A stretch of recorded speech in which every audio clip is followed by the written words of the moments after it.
Money is somehow somewhere in between. It has this betweenness to it. Metaxu, neither objective nor subjective. It's transjective. It seems to be the most fundamental descriptor of how reality works. Like the power to change the rules is the power to win that game in perpetuity. Prayer is less something that you do, is when you find yourself and your life is in the structure of a prayer. It sounds like you found yourself in the structure of a prayer. I think I was maybe subconsciously trying to assemble pieces of a full father figure from multiple male role models. There is no set of propositions that can finalize a utopia in reality. I always know where the person just didn't find their career, but they found their vocation. When what their vocation requires is them facing their deepest fear. Irreducible complexity of reality is a real thing, and you need to always be respectful of it. Whatever you think you know, there's probably 99 other things that you definitely don't know.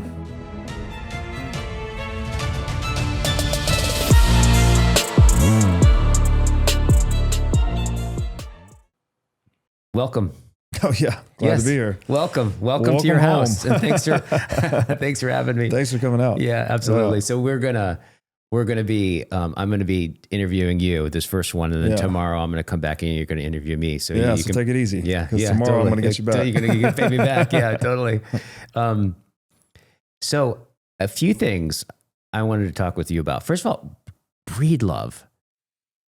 An awesome name. Thank you. Like that's probably the most aspiring name I can imagine. I appreciate it. Just imagining in the background, right? Breeding love all the time, right? Like that's awesome. Yeah, it's my mom's last name. Yeah. It doesn't mean what it sounds like whatsoever.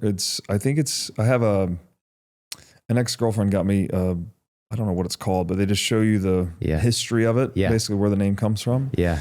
And it's from like a Scottish clan. And it means wolf hunter or wolf trapper. Oh, interesting. So it doesn't have anything to do with breeding or loving.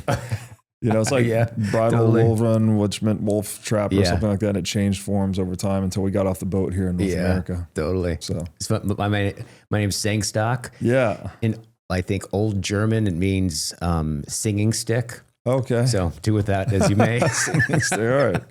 Sounds like a good pickup line. Yeah, totally. Absolutely. So a few things.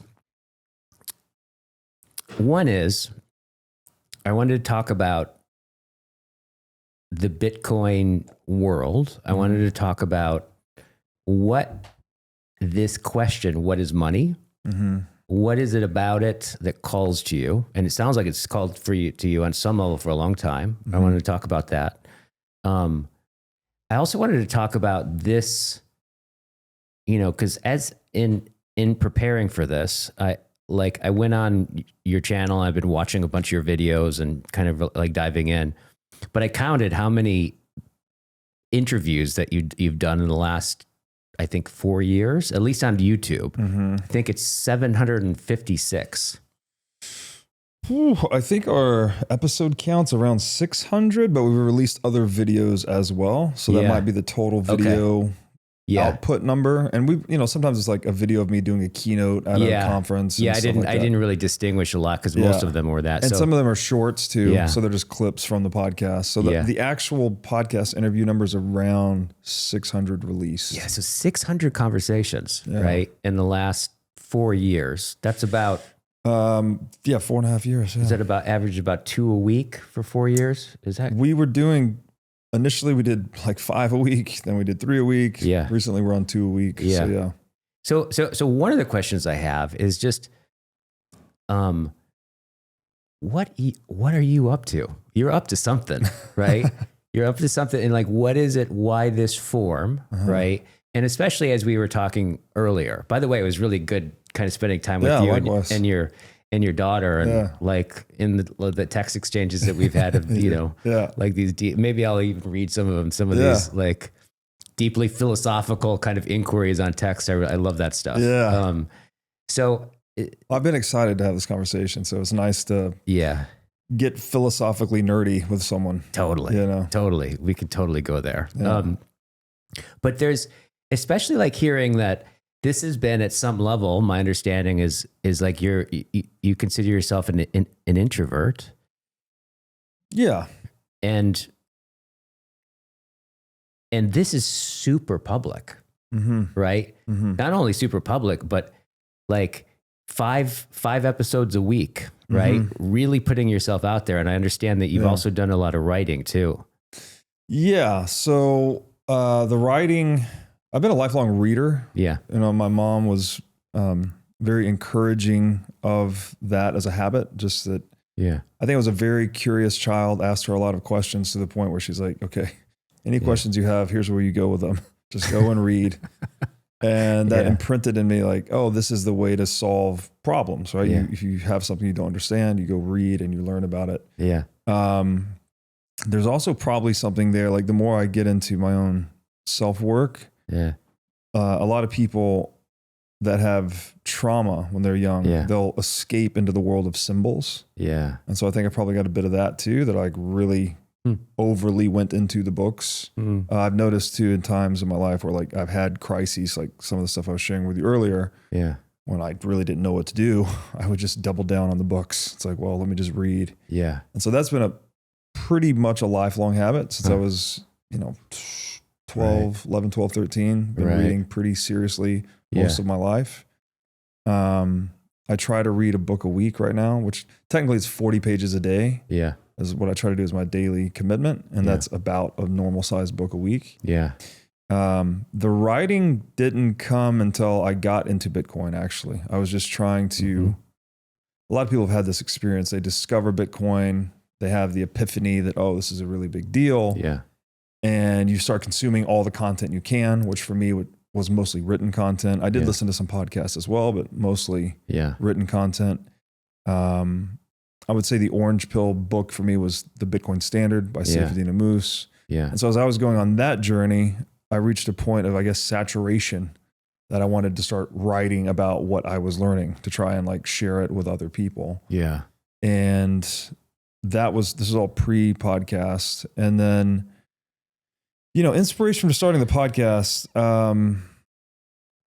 Peterson said something once. He said something to the effect like, with the advent of YouTube and podcasting, the spoken word now had the reach and permanence of the written word, like that we have with books basically, but now we have this permanence in digital space. Yeah. And then also on that thread that the cost of bandwidth had effectively gone to zero or near zero. Yeah. So you could now talk about really big ideas, and give them as much room to breathe as necessary. Yeah. And that struck a chord because Bitcoin is such a complicated, big idea. It's very interdisciplinary. You need to know a little bit about a lot of things to kind of put all the pieces together and have the epiphany. Yeah. And so I thought that was kind of a match made in heaven. It's like people in Bitcoin throw around the number 100 hours of studying before you really start to begin to understand Bitcoin. Yeah. It's like 100 hours to begin your journey, and then like 1,000 hours maybe to really be mature in your journey. Yeah.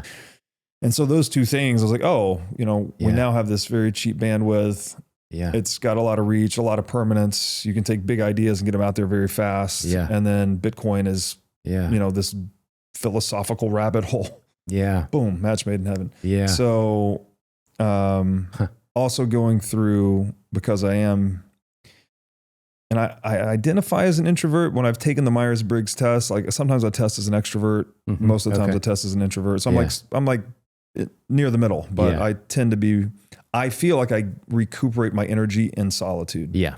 And so for me, that's the defining feature of introversion. Yeah. So I had some hesitancy, to say the least, of like talking on camera, going on camera. But I had been doing it, appearing on Bitcoin podcast. Yeah. And then as I was getting feedback from people, hey, we like what you have to say, we like your writing. Yeah.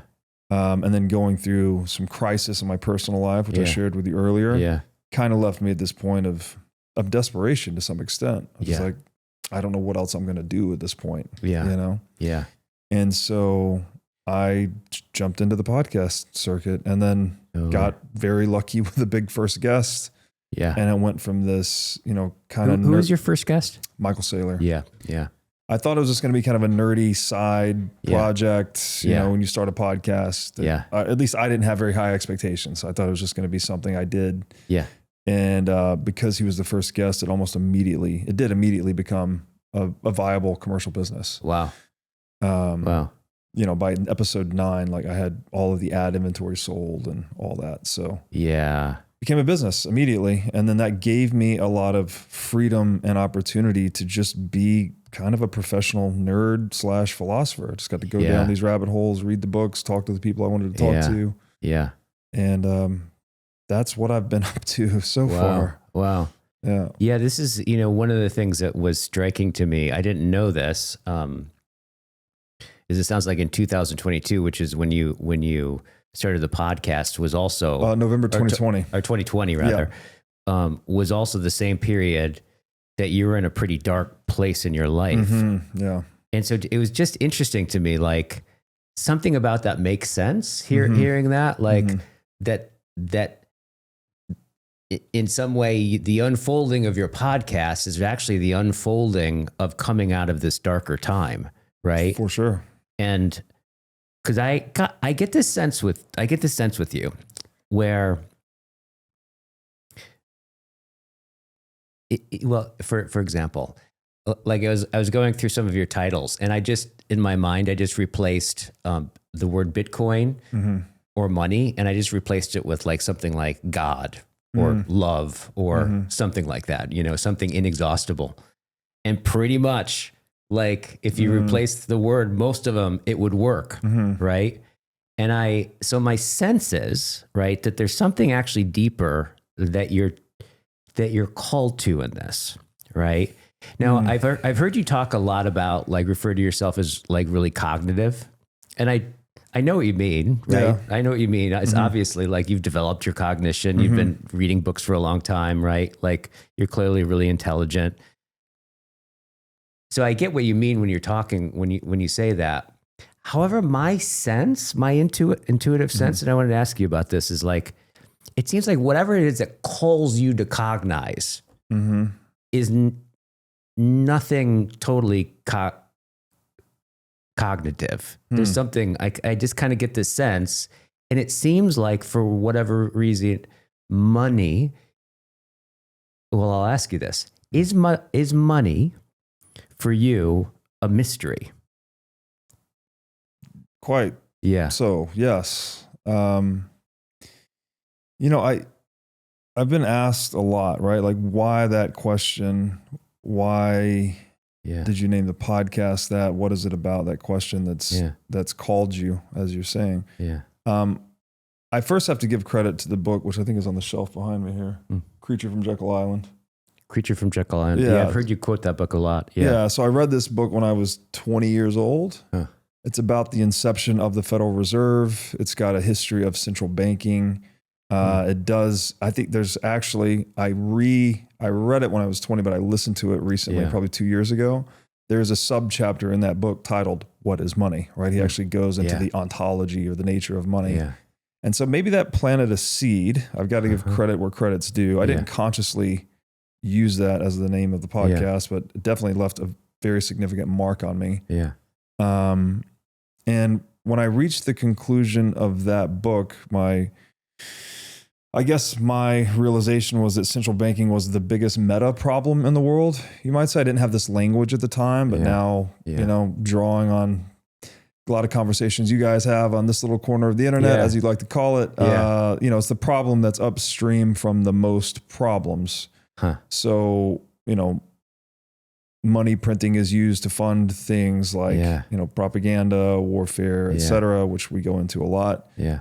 So there's that avenue on it. There's also this thing,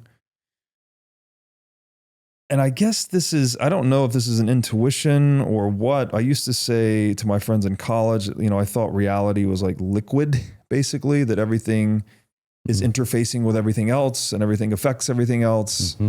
As above, so below.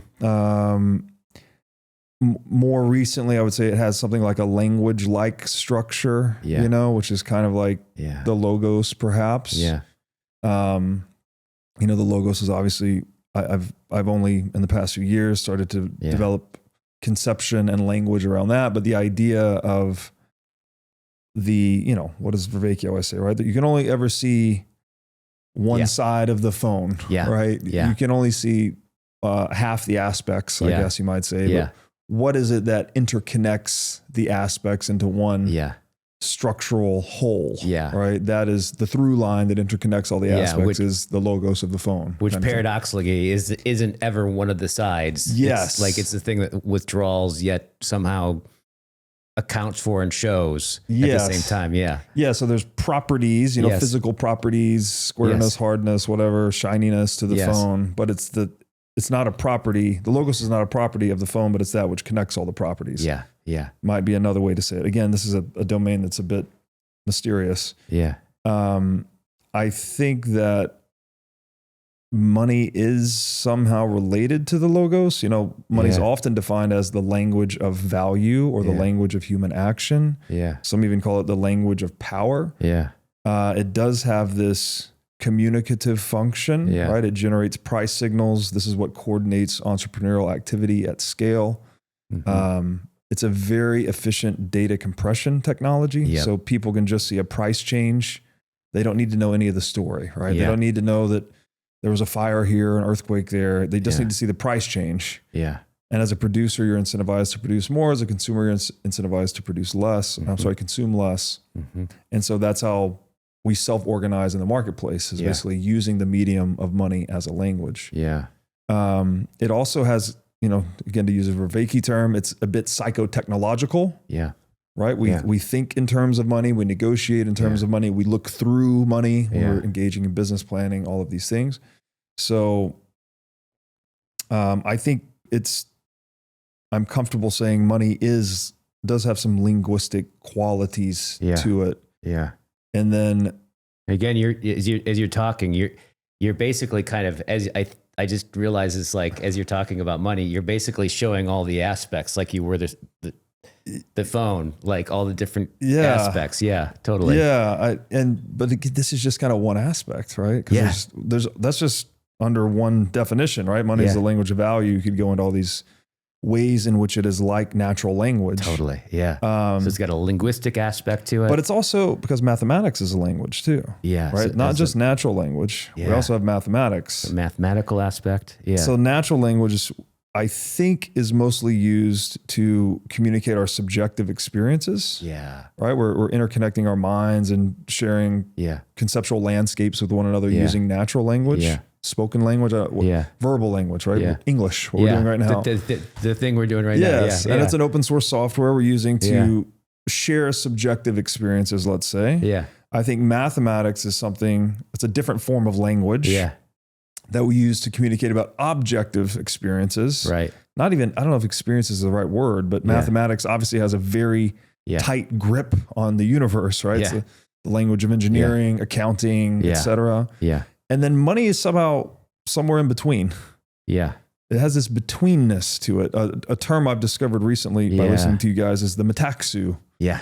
The metaxu. Right? Yeah. Oh, yeah. There's always something intercategorical. There's always something between. By the way, have you listened to the Desmond interviews I've done? Because he's the one that brought that term in. Yeah. Okay. So no, I need to listen to that though. Yeah. Yeah. He's awesome. Irish philosopher. But it's that's a good term. Like, I'm glad there's a term for it, because I've always just said like the betweenness. Vervaeke uses transjective. Yeah. Right. It's neither objective nor subjective. It's transjective. He often uses the example of adaptivity. Yeah. Is the adaptivity in the great white shark? Yeah. Like, well, no, because if you throw it in the desert, well, it's not fit to that environment and it will die. Yeah. Right. Okay. Well, so is the adaptivity in the ocean? Is it in the environment? Yeah. Well, no, because you put a camel in the ocean and it's not fit to the environment, it's going to die, right? It's adaptivity itself is transjective. Right. It's a real fitness relationship between the shark and the ocean. Yeah. And so that seems to be the most fundamental descriptor of how reality works, that things are in real fitness relationships. Affordances is the term Gibson used in his book, An Ecological Approach to Visual Perception. Again, a lot of this thinking is just listening to you guys, and then you reference a book, and then I go read the book, and then it gets into these things. So I'm very grateful to like intuitions that I've had for a long time. Yeah. There are other people that have, I guess, had similar intuitions and developed language around it. Right. But you find it, I find it funny in a way that asking a question like, what is money? And you end up reading a book like that, an ecological approach to visual perception. Like, how does that have any relationship to finance? Often when I tell people the title of the podcast, they're like, oh, so it's a finance podcast. I'm like, actually, that's the only thing we don't talk about. Yeah. Well, almost the only thing we don't talk about is finance. We don't talk about, investments and how to structure your portfolio and whatnot. We talk about the nature and history of money. Yeah. But it's more of this philosophically tantalizing question to go into these deeper domains and really try to understand how the world works. Yeah. It seems something like the way, I think it was Aquinas who said, he talked about time. He's like, as long as you don't ask me, I know exactly what time is. Yes, exactly. Right. But the moment you ask me, what is time? I'm just utterly perplexed. Yes, right. Yes. So there's something like that about money as well. Well, time is money. Yeah. Time is money. Time is money. Another and by the way, aspect. How do we metaphorize our experience of time? Yeah. Well, how did you spend your day? Yeah. Invest your time wisely. Yeah. Totally. Don't waste your time. Yeah. So we're metaphorizing.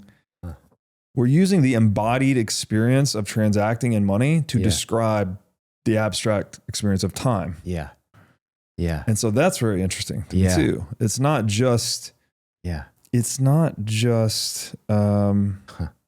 don't know. Well, you brought up mystery, right? What is the most mysterious thing in the universe? Is time. Yeah. Yeah. And money is deeply related to it. Yeah. And money is also, again, the medium through which we are trading our time with one another. Yeah. In a way that's maximally productive. Right? Yeah. The price signals are telling us this is what consumers actually want. These are the supplies of capital that are actually available. Yeah. And that's very meaningful, right? I don't think we give it enough appreciation. Right. We appreciate natural language, we appreciate mathematics. Totally. But even in, Plato and Neoplatonism, Vervaeke said this once. I don't know if it's Plato or someone else, but it's just filthy lucre. Money is like, it's just this gross kind of thing that we use. But it's like, they just didn't have an appreciation for Austrian economics, Mises. Yeah. The concept of self-organization, right? That's afforded by money. Money is actually one of these critical linguistic or logos-like technologies. Yeah. Like natural language, like mathematics. Yeah. So on one level, we're talking about like when people talk about money, they usually talk about like, it's really concrete. I don't have $550 in the bank. I have $554.72. There's something very realistic about money in that sense, right? Precise, like mathematics. Yeah. Like there's a mathematical sense. So usually I would say when most people like objectively think about money, they think about it like the mathematical side or something like that. Yeah. Right. But what you seem to be opening up with the question, like the ontology of money. What is money as such? And what I'm hearing is that it does have this reality aspect to it. Yeah. In fact, isn't that in gist what Bitcoin did? Is in some sense, it actually restored reality, like in the sense of that, you have whatever number of Bitcoins and you will always have that number of Bitcoins, right? There's something that doesn't change. It's like a law of physics there. Thus, it can't ever, and the way that it's set up in the network, it can't ever be corrupted, right? Which is not the case with fiat currency and all that kind of thing. Yeah. So there's this kind of like, it seems like there's something like, oh yeah, that sense of reality, right? Of that there's something that like our maps or ways of thinking of it doesn't touch, right? Yeah. It's actual territory, right? Well, you're jumping ahead of me now. That's exactly where I was going to go. The map and the territory. Yeah. I forgot the philosopher, his name, but famously said the map is not the territory. Yeah. It's just really quick. Is the kind of the point I wanted to bring up to have you elucidate. That being said, like you start going into that and now you're into like personal growth things. You're into like, you're reading all these, philosophers, you're talking to all these people about, like meaning for Vakey. Now you're talking to me, this guy, the circling guy, relationship kind of guy, right? Like, and it seems like that seems part of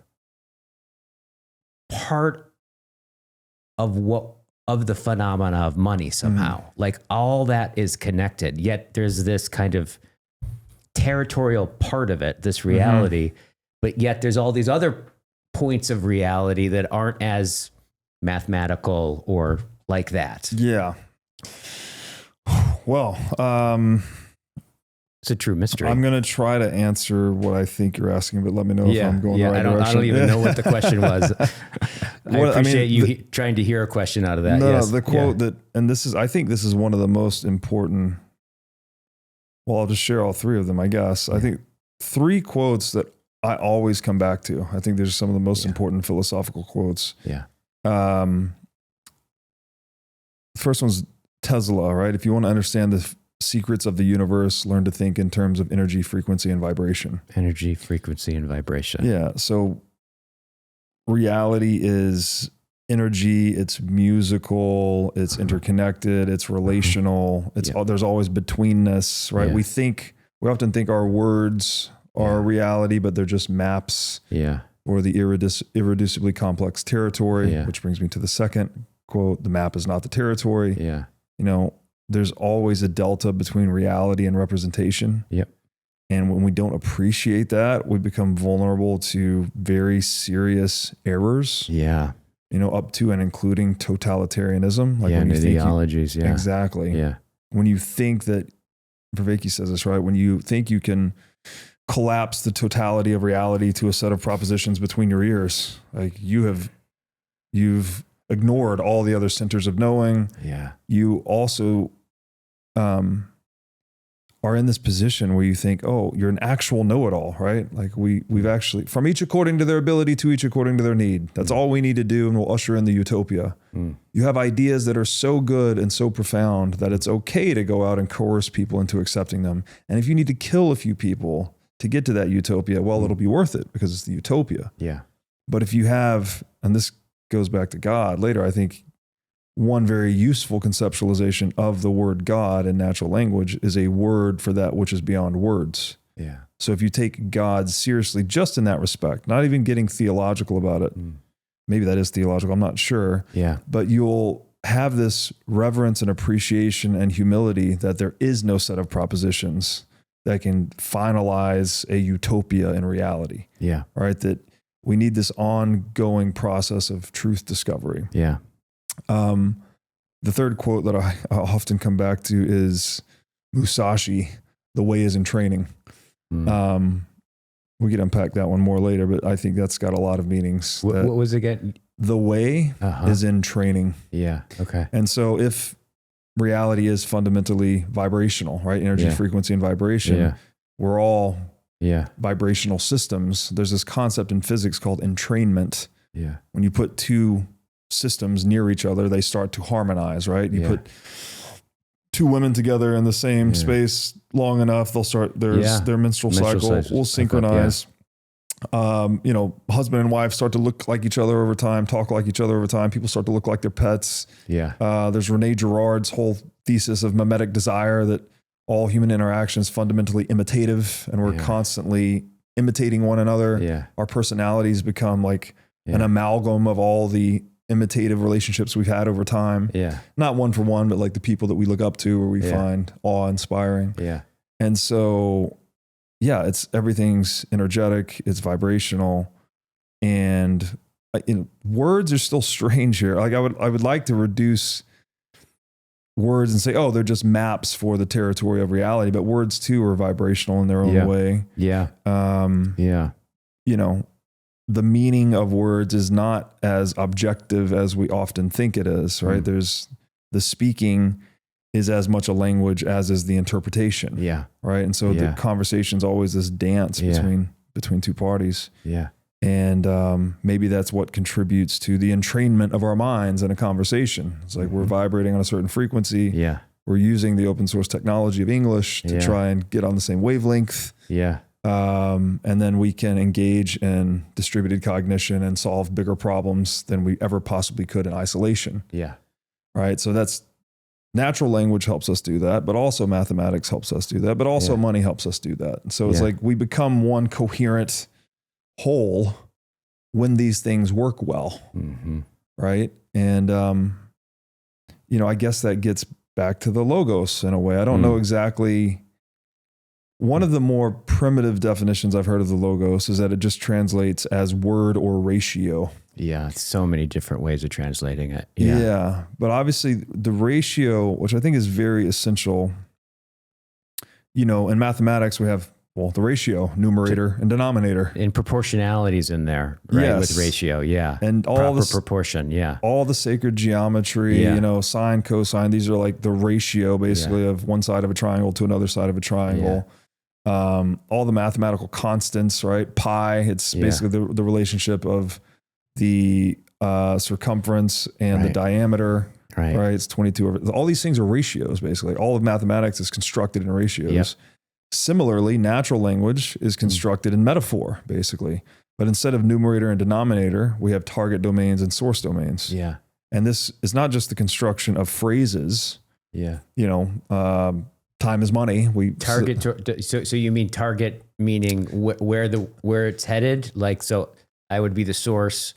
I say the metaphor and you're the target. So I'll give you an example. Is that how you mean? And this is my thinking here is inspired originally by the book Metaphors We Live By. Yep. And there's been a lot of thinking about metaphors beyond that. And I read a few of those books, but the word understand is one I like to go to. Understand, to stand under something, right? Yeah. The word itself is a metaphor. Yeah. When you understand something, you get closer to its substance, right? Standing beneath. Right. Sub is beneath, stance is to stand. Yeah. So we're taking the physically embodied experience of standing beneath something to get a deeper perspective on it. Yeah. Right? That's the source domain. Yeah. That's the embodied human action experiential domain that we can all relate to. Yeah. And so that becomes the source domain. And the target domain is the meaning of the word understand, which means conceptual comprehension, right? Like you get the idea, you get the point or what, get the point, even point, obviously metaphor, metaphor. So all of natural language, I think, let's just say the vast majority seems to be constructed in these ratios of meaning we call metaphor. And so that's interesting to me. Like it has a logos-like quality, right? If logos is word or ratio, it's like metaphor or ratio. And then money too. We mentioned pricing signals earlier. Prices are just barter ratios, right? Instead of telling you how many tables a bottle of water costs, I tell you the table costs $400 and the bottle of water costs $4. Yeah. Right? You get a common language of numeracy, basically. Yeah. And it decomplexifies trade, economic planning, et cetera, et cetera. Yeah. So these things, it's like we get a lot of data through our senses, and then we need to compress that data a lot to be able to share it with other people. Yeah. And then engage in collaborative projects at scale. Yeah. And I guess that's kind of where I'm at on the what is money journey, is like it is one of these technologies as important as natural language, as important as mathematics. Yeah. And again, if natural language is subjective, mathematics is objective, I think money is transjective. Right? It's kind of in between. It seems to lend itself to the between specifically. Yeah. There's something about this that, because it's neither subjective nor objective, by the way. Yeah. It's based on demand. Yeah. But there's also supply, right? There's an objective supply and it's somewhere in between. Yeah.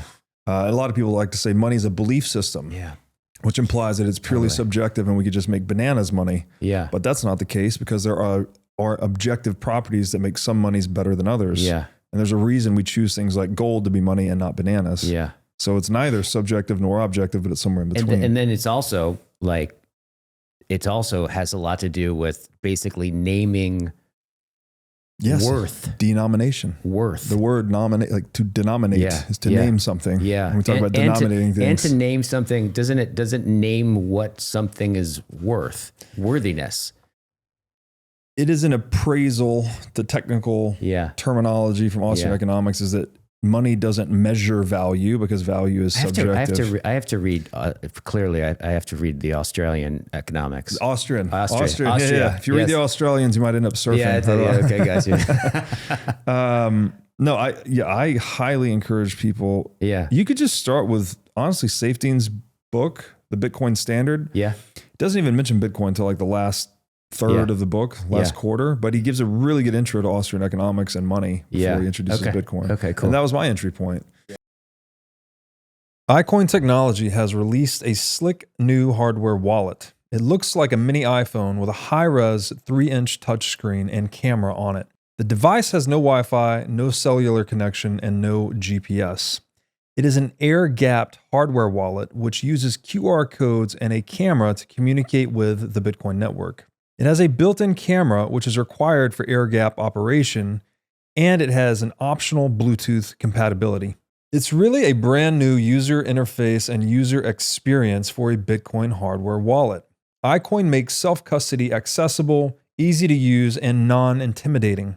It even comes with an optional custom iCoin thermal printer so you can print out the private key and its associated QR code when you're setting up the wallet. This makes setup quick and simple. Also, it is easy to restore the wallet just by reading the seed phrase QR code with the wallet camera. And as we always talk about on this show, the only way you can truly own your Bitcoin is by having it in self-custody. So you need a device like the iCoin wallet to truly own your Bitcoin. So go to iCointechnology.com/breedlove today for 30% off the purchase of this sleek new hardware wallet. Again, that's iCointechnology.com/breedlove. If you're anything like me, you understand that Bitcoin is something we can use every day to connect, to collaborate, and to build stronger, freer communities.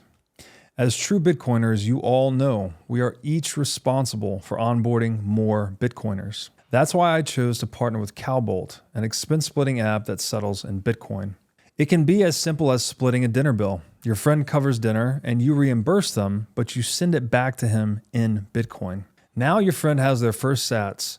And as I always say, where your money goes, the mind follows.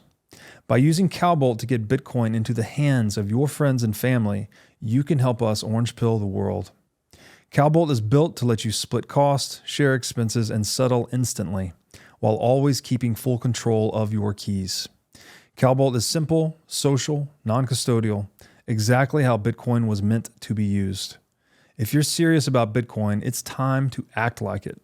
Download Cowbolt today on iOS or Android. To learn more, go to cowbolt.com.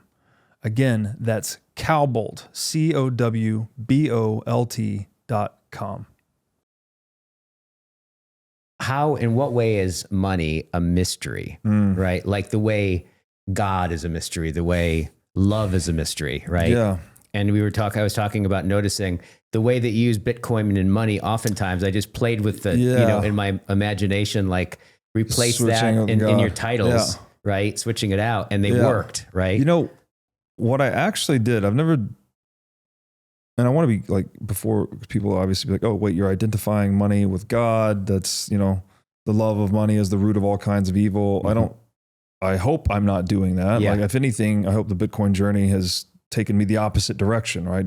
I've developed much more of an appreciation for what human interaction means, right? Like universalizing the principle of consent, for instance, how important that is. Yeah. But what I have done is the book Human Action by Mises. Yeah. If you go through his book, this guy didn't learn English until he was in his 50s, I think. Uh-huh. And he wrote his magnum opus, Human Action, and then translated it himself into English. Yeah. But if you go through that book and you replace the word market with God, you get very interesting sentences. Yeah. Yeah. And I've heard Jonathan Pajot describe God. He says, the first thing I'm going to say about God, I'm roughly paraphrasing Pajot here, so forgive me if I'm not exactly saying this correctly. Yeah. He goes, the first thing is that no matter what you say about God, you're wrong. right? Because again, if God's the word for that which is beyond words, then no set of words is it's apophatic. Exactly.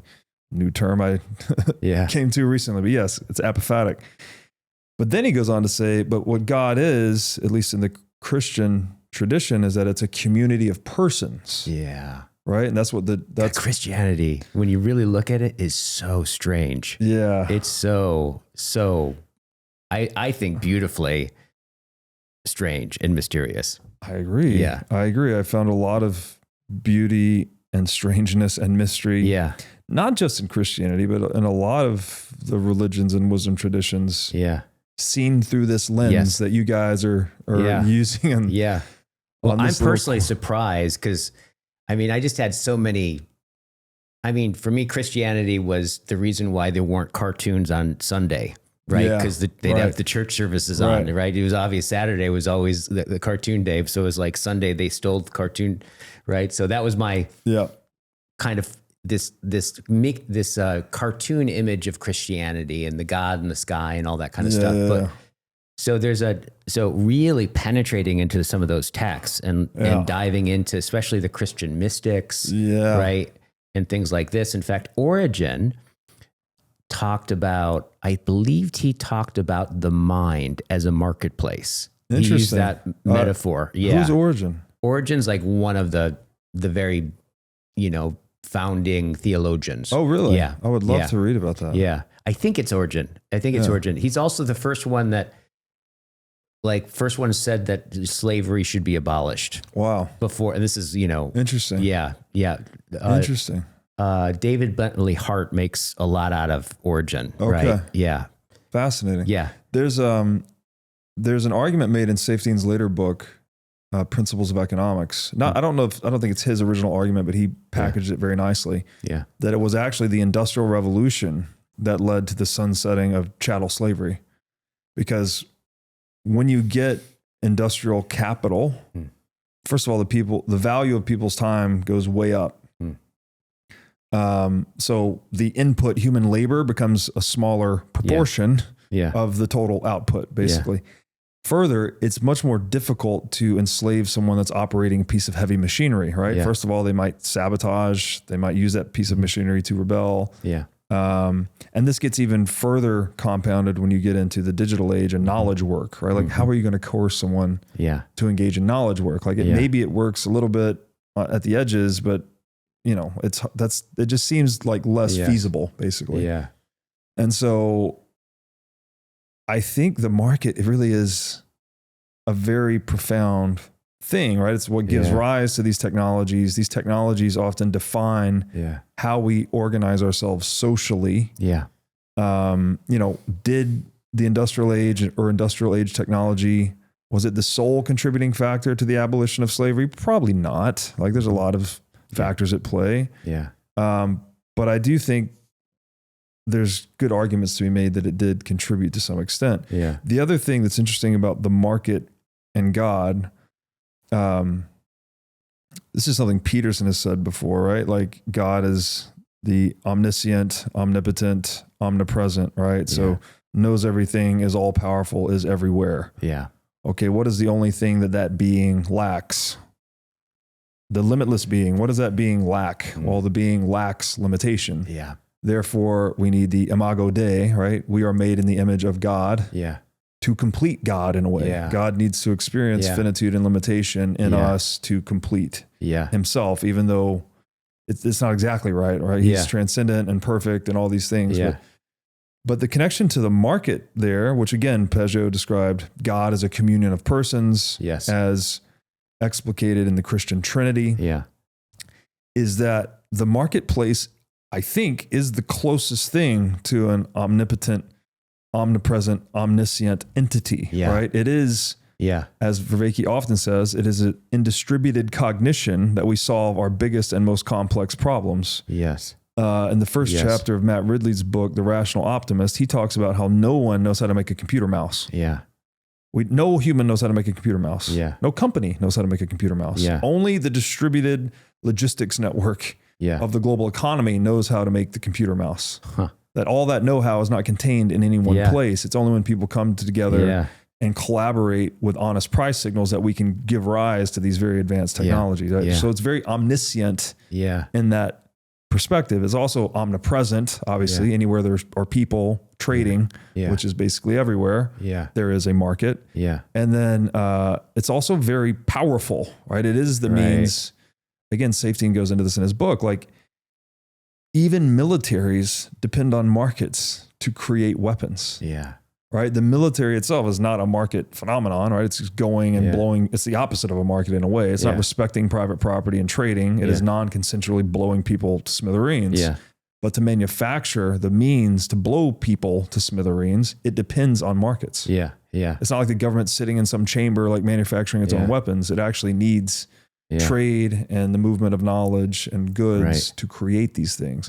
So I'm not saying that the market is God. I want to be careful there, but it does seem to be very close to it. And this is where I think I have a gripe with Vervaeke and many of these guys. Is like they often equate like, oh, there's state power, which is bad, and there's market power, which is bad, and we need something else.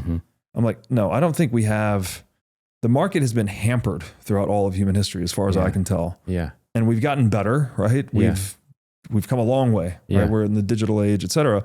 But we still have a centrally planned money as one half of every transaction, right? Money is one side of every transaction. Well, the money we use today is a product of central planning and Marxism. It is not a market phenomenon, right? We don't trade in gold. We don't trade in Bitcoin predominantly. Most of it's done in fiat currency. Fiat currency is not a market phenomenon. It's a market. It's not a market phenomenon. Basically, it's a central. It's a result of central planning. Basically. So I feel as though, especially guys deep in academia, which just probably outsource their opinion on economics to the Keynesian economist that's the next building over. They have a very dim view on what markets actually are and how important they actually are. I really think they are central to human flourishing. And I think even civilization itself might be usefully defined as the mission to make everyone rich via the social institution of private property. That's the point of all this trade, is like we're trying to increase aggregate human output to accumulate more capital, which is more of a buffer against the uncertainty of the future. Right? It's the walled garden in the wall in the walled garden, if you will. That's all accomplished through markets. And if anything, we are impeding markets from functioning fully or optimally through the central planning of money. Totally. So it sounds like that. It sounds like one of the through lines that you're considering with money. What is money, right? In all of its aspects, what gathers it together. It sounds like the closest analogy term that you can come up with is logos. Well, or if it's money is the language of human action. So logos, just like the way that I think about logos is like the Greek sense of the word of gathering. Right. So like, and it's interesting to think about this. It's like anything that is at all is itself by a gathering of itself such that it belongs together in its unity. That's right. But here's what's interesting is the gathering itself, the process, isn't one of the things gathered, right? Correct. It's the withdrawing aspect, Correct. right? It weirdly shines forth, but withdraws, right? That kind of, that thing that shines, but it's like, it's actually light in that way, that the way light is light by, it lights up everything by withdrawing itself, right? It conceals itself and then lights up everything, but itself you can't ever see. What does Plotinus say? That the eye does not see light, but sees by way of light. Yeah, totally. So there's this. It just makes a lot of sense to me. A logic of logos, right, seems to be at the heart of this, because money. It's exchange. It's like exchange. It's about relation and bring things together, right? It determines that togetherness in so many ways. It regulates it. There's Yeah, this gathering sense about it, right? I think you've put your finger on something very important. I actually haven't framed it that way before, so hopefully we're in the logos now. Yeah. In but the dia. Yeah. Yes. Through logos. It is gathering together a lot of disparate facts, information. Yeah. And compressing it all into one mathematical language, basically, right? So, well, first of all, every good and service in the world, right? Yeah. Every piece of creative output that any human does anywhere in the world and sells it into the marketplace. Yeah. Well, it's gathered together under the rubric of price. Yeah. Right. So we can compare, I could buy, 100 bottles of water at $4, or I could buy one $400 table. Yeah. We've gathered now these totally different things under the one concept or one communication tool, let's say, which is the price. Yeah. It also gathers together people, right? People have net worths, right? The net worth is a very important part of your standing in a socioeconomic hierarchy, right? You might be high in the hierarchy for reasons of power or fame or something else, but those things tend to go hand in hand with wealth. Yeah. Right. And how do we actually denominate who's on the Forbes top 100 or whatever? Right. Well, we have a number and it's called net worth. Right. And you've taken a fair market value of all their assets and you've added them together and you've put a number on that person. Yeah. I want to be careful here. It's not worth, right? It doesn't mean Elon Musk or whatever billionaire is the most worthy human in the world. Yeah. Right. I'm sure they have all their flaws and all their stuff as a person. But in this one domain of Musk is totally healthy and balanced, isn't he? In this one domain of producing goods and services, assuming you acquired that money consensually, which is very important because you also have people and I'm not picking on Putin in particular. You could put any statesman here. Yeah. Trump, even Putin, whoever, anyone that engages in statecraft. Yeah. If they've accumulated that money non-consensually, that's not okay. Right. Yeah. They stole that money from someone basically. Yeah. So you haven't added anything to human productivity. You've actually subtracted from it to establish your net worth. Right. But there's still a gathering together, right? There's a gathering together and you now can compare goods, services, individuals, business plans, even when there's natural disasters, right? There was $8 billion of damage from this hurricane, right? We can gather all of these disparate events together under one common tongue. Yeah. And so again, the data compression thing, right? Yeah. We don't need to know all the details, the he said, the she said, the who got hurt and what happened. And you can just kind of compress it into one thing. Yeah. And so there's a great gathering together. Totally. Through money, through price signals. Totally. So it's funny because now when I think about that gathering, I mean, if you take that gathering, right, and you then corrupt it, you make it something that just isn't gathering. It's something that the government kind of decides when to print money. And it's not based off of gold. It's not based off any standard outside of itself. It's something else, right? This other thing in the central bank that's happened, before 2008, but really got known is my understanding of that. What is it? Is it still logos here or what is it when it's here? I would have to point that question back to you because I don't understand the logos well enough, but what is it when in the book 1984, when they changed the meaning of war to peace, right? Or they changed the meaning of freedom to slavery. Yeah. Right. What is that? Is it an attack on the logos? We have, words are kind of like points of social consensus, right? When I invoke the word freedom or let's pick a more prosaic word. Yeah. Why I invoke the word bottle. Yeah. Us having a fruitful conversation is dependent on our shared understanding of when I say bottle, you decrypt the word as bottle. Yeah. Yeah. Otherwise, we're speaking a different language, basically, right? Yeah. So what is it called when the state intervenes with its ministry of truth or whatever it is? Yeah. And says, this isn't a bottle anymore. This is a board. Yeah. Is that an attack on the logos? It sounds like Lucifer.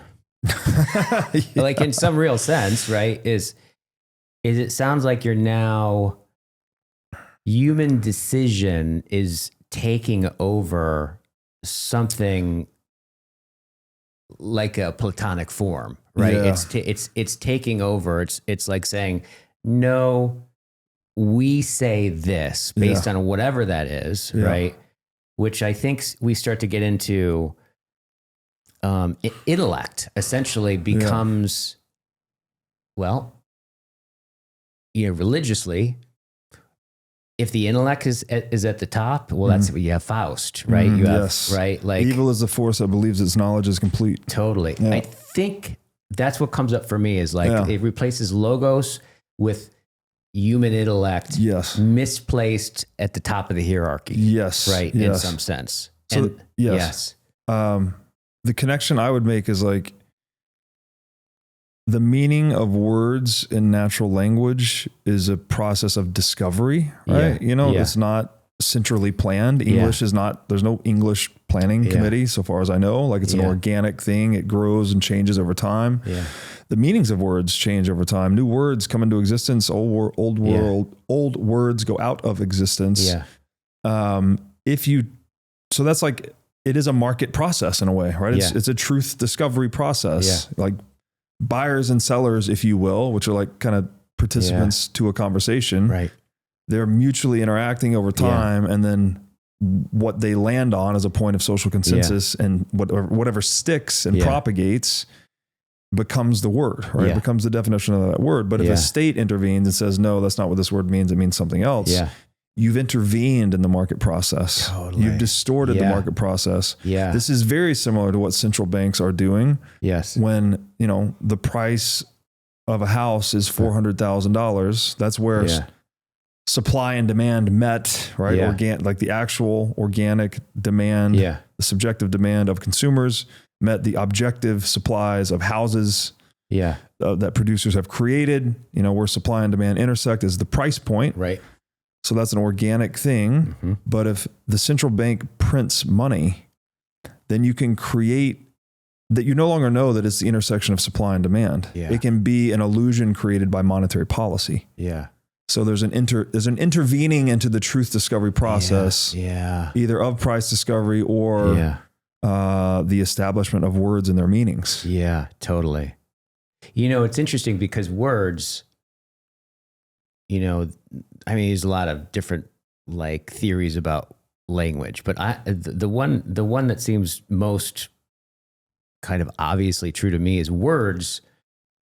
Words are out of our encounter with reality. Right. Like, and it's like, and what's interesting about words is on one level, you're like, what is the word cat? Right.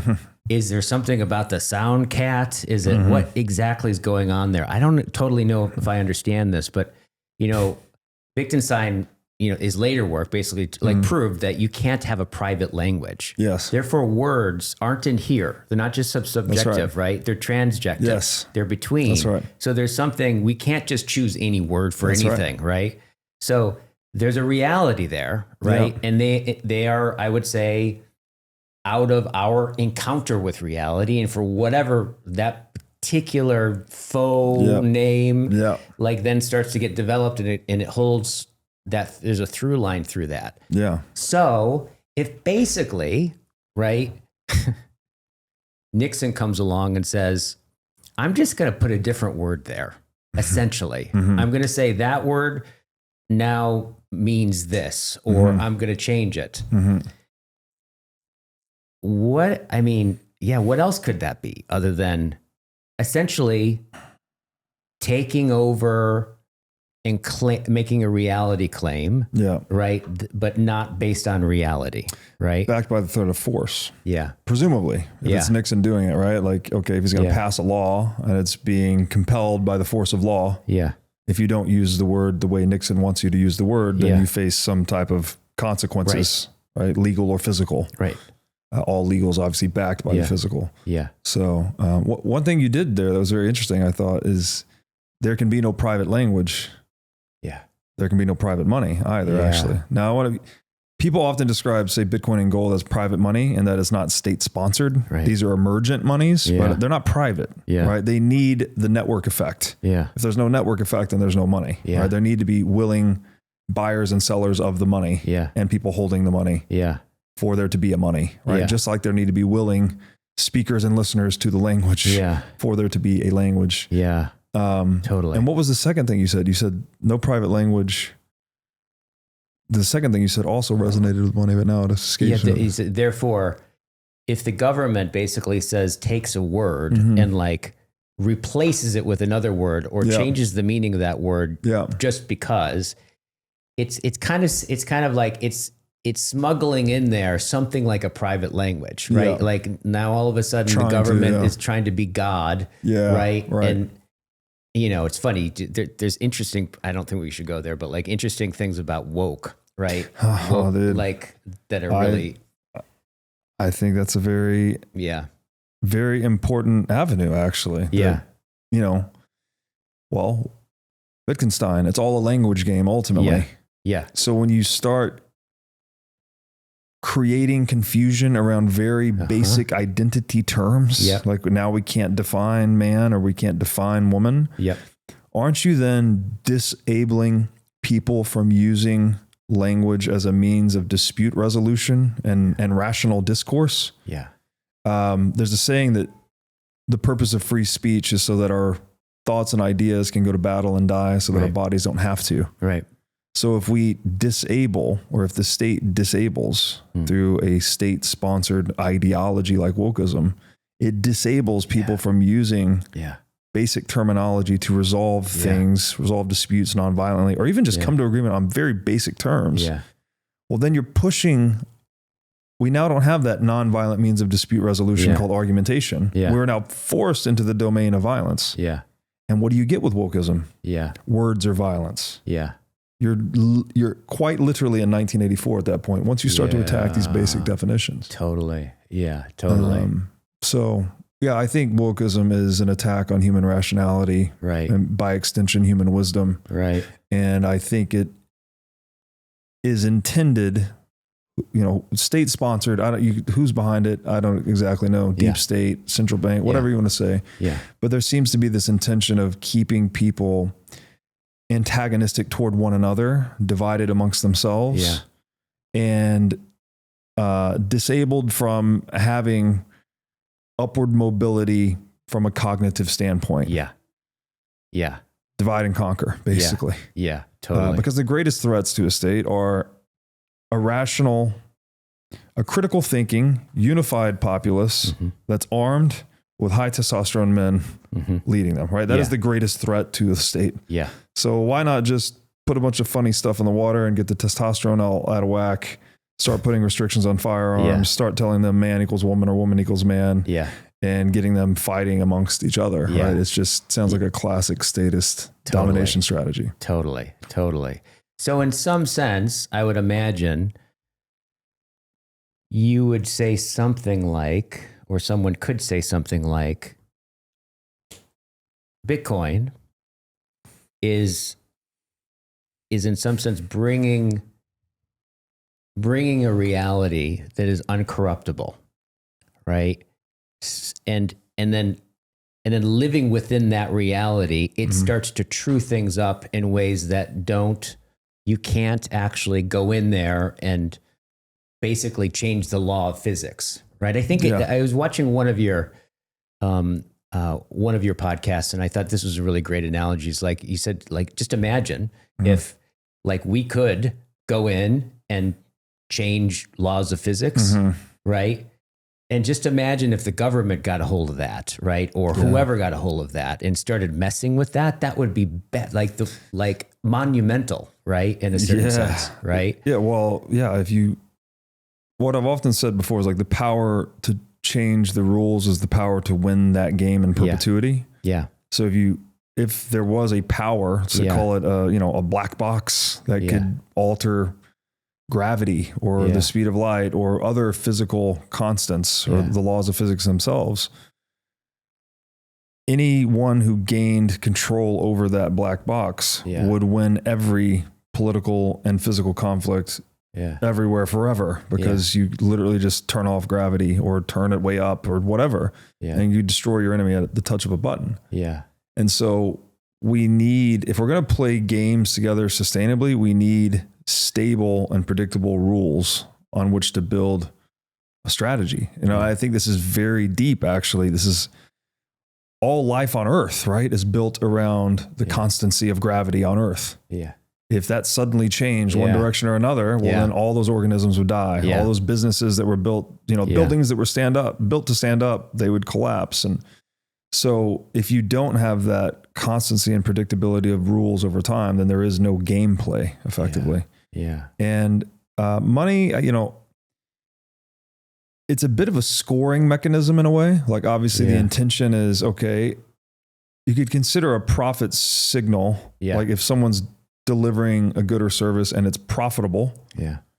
Well, that means they've solved an error in a way, right? They found a way to do it better, faster, cheaper. Whatever that human desire want or that human problem was, the entrepreneur that delivers that solution at a profit is now signaling to everyone, hey, I've solved this problem better, faster, cheaper.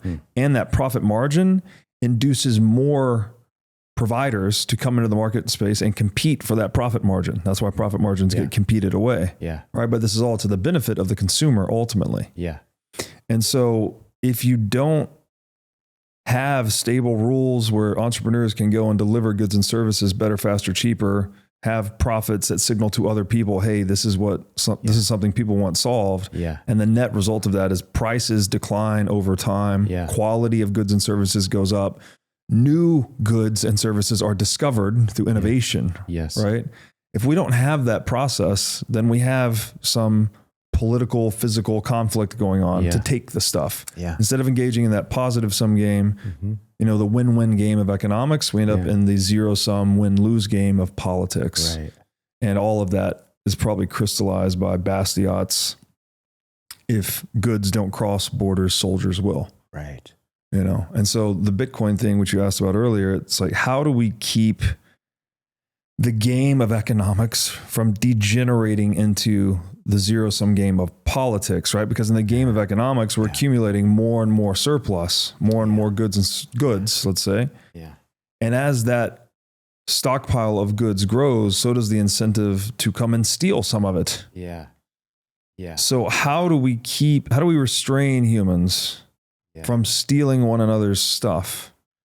And how do we also give humans the ability to vote with their feet in a very high signal way? And I think Bitcoin addresses both of those problems in a fundamental way.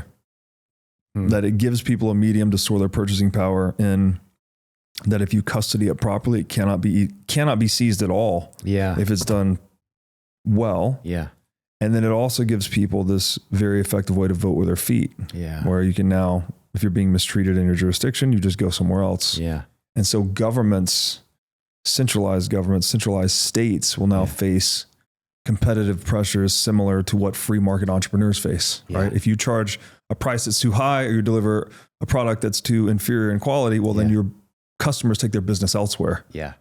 The state hasn't had to face that situation so much. In the book, The Sovereign Individual, it says, the centralized nation state has become very accustomed to milking its citizens as if they were cows. And in the digital age, these cows grow wings.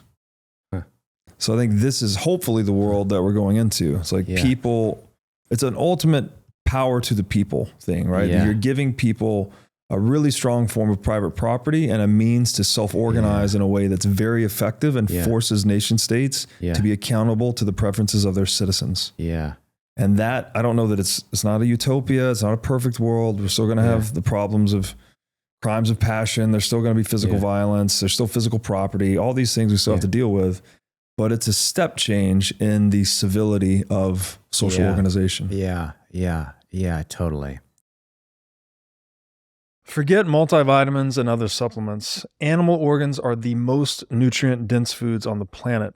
You can get 100 times more nutrients from organs than you can from muscle meats. But the problem with eating organs is that they are difficult to find in stores, they are difficult to prepare, And even when they are prepared well, they often don't taste great. Thankfully, Heart and Soil Supplements has made consuming organ meats so much easier by providing powderized organs in capsule form. Organ meats include everything your body needs to thrive: vitamins, minerals, peptides, proteins, and growth factors. This is why organ meats were the most prized foods for our ancestors. Fortunately for us, Heart and Soil makes these treasured foods easily accessible. So go to heartandsoil.co today and use discount code BREEDLOVE to get started on your journey to optimal health and vitality. Again, that's heartandsoil.co, discount code BREEDLOVE. Would you rather have 1 Bitcoin today or 2 Bitcoin a few years from now? Bitcoin mining is a tried and true strategy for accumulating Bitcoin. Over a 2 to 4 year time frame, successful miners have consistently accumulated more Bitcoin than they otherwise would with a traditional dollar cost average strategy. Blockware mining as a service enables you to start mining Bitcoin from your laptop. Blockware handles everything from securing the miners to sourcing low-cost power to configuring the mining pool. They do it all. Plus, with Blockware's one-of-a-kind mining marketplace, you can buy and sell live Bitcoin miners with just a few keystrokes. In this marketplace, buyers get to purchase live machines at vetted facilities, enabling them to mine with zero lead time. And sellers get the opportunity to liquidate their machines and hosting contracts at will. This means you can mine Bitcoin with zero long-term commitment and high liquidity on your mining rigs. Blockware will even cover your energy bill for 1 week per mining rig when you sign up at mining.blockwaresolutions.com/breedlove. Again, that's 1 free week of Bitcoin mining at mining.blockwaresolutions.com/breedlove. And on top of this offer, you can also use code BREEDLOVE to get $100 off your first mining rig with Blockware Solutions. And I also at some point want to talk with you about the private property thing, which it's interesting. I have a friend of mine has started a company that I'm going to actually be doing. At his company retreat, I'm going to be doing a bunch of work with working with everybody, doing some like relational circling stuff before they do their business planning and stuff. But it's really interesting. I don't know if I understand it exactly, but he's basically said he cracked the code on how to tokenize land, right? Which I don't know exactly even what that means, but one of the things he said was that by doing this, you remove that situation, that weird situation where people can just like buy land and then it appreciates, right? And then they sell it, right, for more money, but the land itself doesn't change at all, right? And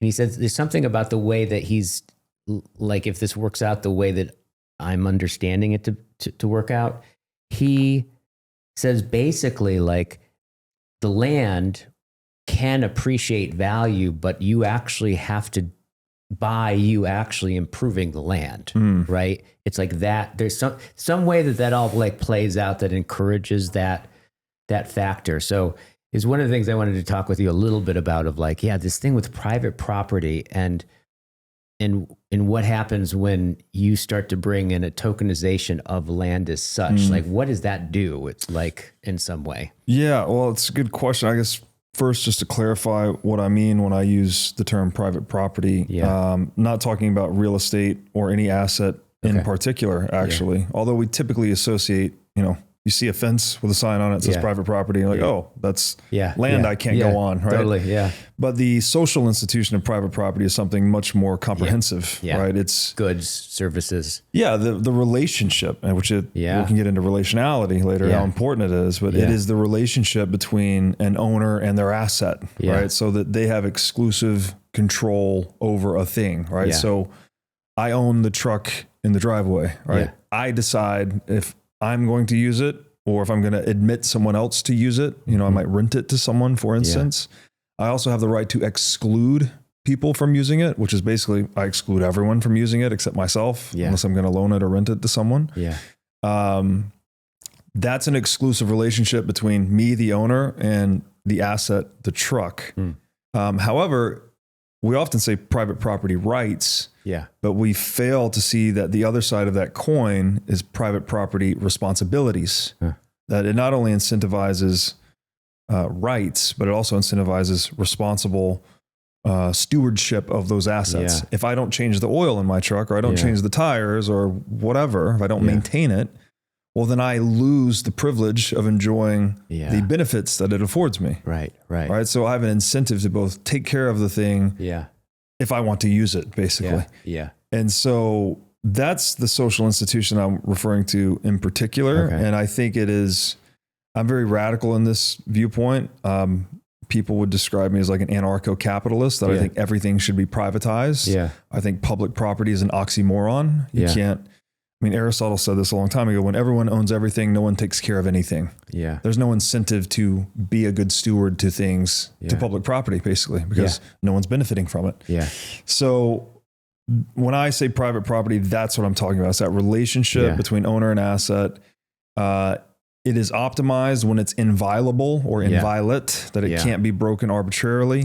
This is also the relationship that criminals and statists prey upon, right? Like if you don't pay your property taxes on your piece of real estate or home, well, try not doing that for a few years and see if you really own it. Right? The state will come in and seize it. So you don't actually own it. You're renting it from the state.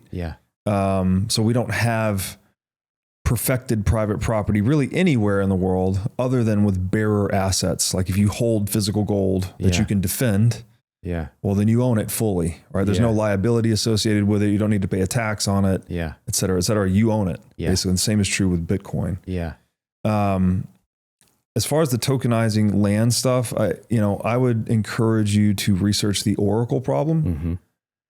I don't think it's been solved, and I don't know if it will be solved, actually. You always end up with a situation with, you put a thing on a blockchain, right? Whatever it might be, a deed, car title, whatever, document that represents ownership of an asset.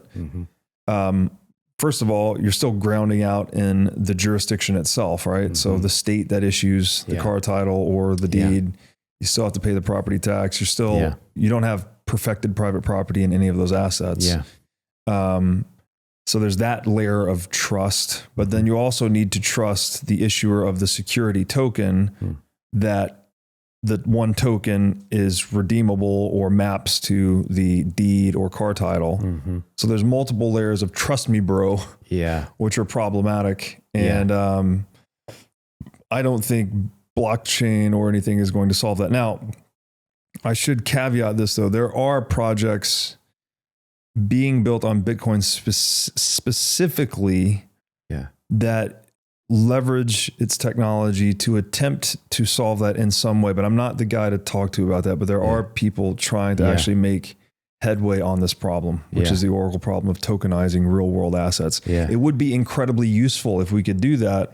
However, I'm also skeptical because I don't think the state is going to relinquish that authority. Right? That is their control matrix. It's also where it's very pertinent to the tax base, right? That record keeping function. They know who owns what. They know who to tax. They know how to appraise things. So I don't think that security tokens, if they ever function technologically, they won't be a thing until the state has started to decline due to the rise of Bitcoin. Yeah, totally. So one kind of little aside question. I'm in the Bay Area, so I'm around all kinds of kooky people, right? Bunch of nerds. A bunch of conspiracy theorists, right? And I've had a number of my friends who are into all the conspiracies, right, start to talk about this thing about, I don't know if I'm going to get this right, but something about the United States Incorporated, right? And they're doing something where we can write off and disqualify from that corporation, not have to pay taxes because of are you aware of that whole thing? And does any of that sound familiar? I'm not an expert in this domain at all. I do think it is a real thing as far as I know. Taxation is not constitutional. Right? When we were founded as a constitutional republic, there was no income tax. The income tax came into effect after the inception of the Federal Reserve, along with passports. All these things that have become normalized, these were not normalized in the founding fathers' vision for this country. Right? They were actually I mean, they were trying to create a decentralized governance structure that prevented the implementation of a central bank, that prevented income tax, prevented, impeding the free flow of people in and out of the country, between states, et cetera. Yeah. So I think there's some truth to it. I don't know the details. But yeah, we were founded on a rebellion against England and the Bank of England. And we were trying, the founding fathers' vision was to create something that would not degenerate into that. Yeah. And unfortunately, after two failed attempts at getting a central bank into the United States, the third attempt succeeded. And ever since then, those things have degenerated, and we do have income tax normalized. We do have passports normalized, and we do have central banking normalized, unfortunately. Yeah. There's a bunch of people out there that think that there's like loopholes about this and are. I mean, if you're a constitutionalist, I could say with a high degree of confidence that the income tax is unconstitutional. So you could take that. That's the implications of that are just simply wild. Yeah. They're simply wild. Yeah. So now I want to get into, a couple of things. So this has been awesome. Thank you. Yeah, I've really enjoyed it too. Yeah, this has been awesome. Yeah. Right. I could feel there's kind of an ecstaticness talking about this, right? Which tells me that one, the logos is present, right? And that we're talking about something that actually does withdrawal and show itself in the elevation of our energy and talking about it, right? Yes. So we're talking about something quite deep and real. Sorry, just when you mentioned that, the logos revealing and withdrawing simultaneously, the thing that jumped out at me earlier is like the nature of symbol. Yeah. That it simultaneously reveals and conceals. Totally.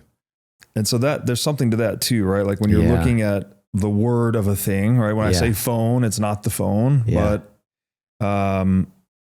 it gives us something that's dematerialized. It's not a phone that we can talk about. We can move the conception around very quickly. Yeah. I think pricing does this too. Yeah. And so we do need these representations that emphasize one thing and de-emphasize others to communicate, as we've said. Yeah. The trick has been like, how do we maintain integrity between representation and reality? Yeah. And we said earlier, like the map cannot be the territory. Yeah. I think Bitcoin might be, it's not exactly an exception to that, but it's the closest mapping of a territory that we've ever had. You know, like it's a very fixed representation. It's a fixed money supply. It doesn't change. Yeah. And so it's worth thinking about in terms of the profundity of Bitcoin, that it might actually be the closest thing we get to a pure mapping of the territory. That's quite a thing to say. Of purchasing power. Yeah. That's quite a thing to say. Yeah. Quite a thing to say. So I guess my question here is to look at, so the, not everyone would sit down at this table, right? And then just talk about everything that you just talked about, right? With the kind of the glee and the intuitiveness, right? Because I was getting the sense of like, these are not things in the back of your mind. These are things in the front of your mind, right? Like that are just there. In fact, when we were downstairs, we were talking about logistical things and different kinds of things. But then when you started talking about your ideas about, I think action, right? I think it's about this mimetic action thing. And it was like, was your reality. I got the sense that's the thing that you're up to, right? Yeah. And I want to talk about like, how does that make sense that you're like that, right? Like, what is it that has money in this way that we're talking about it, reach you in that way, call to you that way, and call out all of this in you? Like I want to hear just a little bit about like where you grew up. You talked a little bit about your mom, right? Like what it was like growing up. Sounds like you went through a really hard time at a certain point that is kind of instrumental to what we're sitting inside of now. So what happened? You were born? Yeah, born in Atlanta, Georgia. I guess I can share the year. That's probably okay. 1986. Yeah, totally. the first 5 years of my life, we moved around a bit, but then what I remember is we were in Pensacola for basically 0 to 5. I don't know exactly when we got there. My dad lives in Pensacola. Oh, really? Yeah. So my mother and father were together. We lived there. I remember my mom taking us to the beach like almost every day. Yeah. There was a place called the Little Beach. There was the big beach with the waves that were too big for us. Yeah. We'd get clobbered, so we'd go to the Little Beach. Yeah. And unless sometimes we were with Dad, we'd go to the big beach, and he would, go pull a jellyfish out of the water or something like that. Do you have brothers and sisters, or? I have one brother. Okay. So yeah, it was my brother and I. I have a sister as well, but she's 11 years younger than me, so she wasn't in the picture yet. Got you. And how old is your brother? He's 2.5 years younger than me, so he's 37. Yeah. Yeah. And you just got back from visiting him, right? Yeah, we just saw him. Yeah. So it sounds like you have a good relationship with him. Yeah, we are. We're good. We're extremely opposite, actually. And I mean, genetically very similar, right? We're full blood brothers. We grew up together. Yeah. But he's into things that I'm really not into, and vice versa. So I don't know how that happened. But, but it is what it is. Yeah. We do get along really well, though. Yeah. So yeah, I remember being on the beach a lot as a kid. We lived well until my mother and my father separated. How old were you when that happened? I think, almost 5 or 5. I went to kindergarten. I guess I was 5 because I went to kindergarten in Pensacola for a small period of time before relocating to Chattanooga, Tennessee. Yeah. They separated. There was, a little bit of turbulence there. My aunt and uncle lived in Chattanooga, Tennessee, so we moved there. I went to kindergarten in Tennessee. And did you move in? Did you live with your mom when they split, or your dad, or? I was living with my mom. Yeah. Yeah. So dad stayed behind, mom left. Again, kindergarten in Chattanooga, but then we moved around more. Quite a bit, actually, too much. Several different schools between kindergarten and 3rd grade. Yeah. Yeah. And by 3rd grade, we settled down in Chattanooga, and I stayed there through high school. Yeah. But I had, I grew up in American poverty, I would say, which is not, I know people in other parts of the world have had it a lot worse. Yeah. We had food mostly, wasn't always the highest quality food. Yeah. I think growing up in that age too, people didn't have an appreciation for how bad fast food is for you, and processed foods and sugar and all these things. My mom, I'd ask her, was this good for you? Is this, is that? And she'd be like, oh, you can eat whatever you want. You're a growing boy. It's kind of like one of her perspectives on that. And so I actually got to be a bit overweight at one point, which was not cool. Yeah. I wasn't obese, but I was chubby, chubby enough to not want to take my shirt off at the pool parties. Yeah. Yeah. And I think that kind of planted a seed. I was also really into comic books and stuff too. And so I think I wanted to the comic book characters are always super jacked and ripped and all that. So I wanted to be strong and be fit. Yeah. And so I tried to start figuring that stuff out at a pretty young age. And I started playing football when I was 11, started wrestling when I was 11. And then in the off season, I started training in Olympic style weightlifting, which is like snatch and clean and jerk. Yeah. When you were 11? Yeah. So I started when I was 12, probably Olympic style weightlifting. Yeah. We have some things in common. I started lifting weights when I was 12 too. Oh, nice. Yeah. And that was just an absolute game changer for me, just having the discipline, having the goal setting, the visualization, when you're doing those explosive overhead lifts, they're very technique driven. Yeah. It's not so much about how strong you are. It's about your technique ultimately. Right. And so we practiced a lot. I had a really good weightlifting coach. And then when I wasn't lifting, we'd be watching videos or drawing pictures. We're very, very into it. This is my brother was also into it. Yeah. A couple of my friends. Yeah. My mom, she was great, but then around the age of 8, I guess she had always drank, but it didn't become a problem, or at least it wasn't apparent to me that it was a problem until I was around the age of 8. Yeah. We had couple of kind of ugly episodes that were just like not, from her drinking. Yeah. And the experience for me was that she was, I lost my mom basically. I couldn't trust my mom anymore. She wasn't always there as mom. Yeah. And so like at the age of 8, I had this kind of innocence shattering experience of, oh wait, I need to take care of my brother. I need to figure these things out. Yeah. And her drinking continued to be a problem through. And with your dad, I know you moved away from where your dad was. Did you stay connected with your dad, or did No. He visited a few times, and then we did not stay connected. I reconnected with him years later when I was 21. My brother and I had tried to reach out to him a couple of times, and basically had fits and starts, but never really got on the phone with him basically. Yeah. My brother was better at it, connecting with my dad's sister and other people. Yeah. And then ironically enough, I was living in Destin, Florida for the summer. When I was 21, I was waiting tables at the Back Porch restaurant. And it was on Father's Day. I got a phone call, and it was him. It was like the first time I talked to my dad since I was like, probably 6 or 7. Wow. He visited a couple of times when I was young. Wow. And he was, he had 6 months to live. He had congestive heart failure. And we spoke. We talked about maybe meeting up, but he was not in great spirits, to say the least. Yeah. And my brother and I talked about it. He was coming to visit me in Florida while I was living there for the summer, waiting tables. He was coming to visit for like a little vacation. Yeah. And we talked to her, like, should we go see him? And he didn't seem very keen on seeing us. Yeah. And so we're like, you know what? We made it this far without him.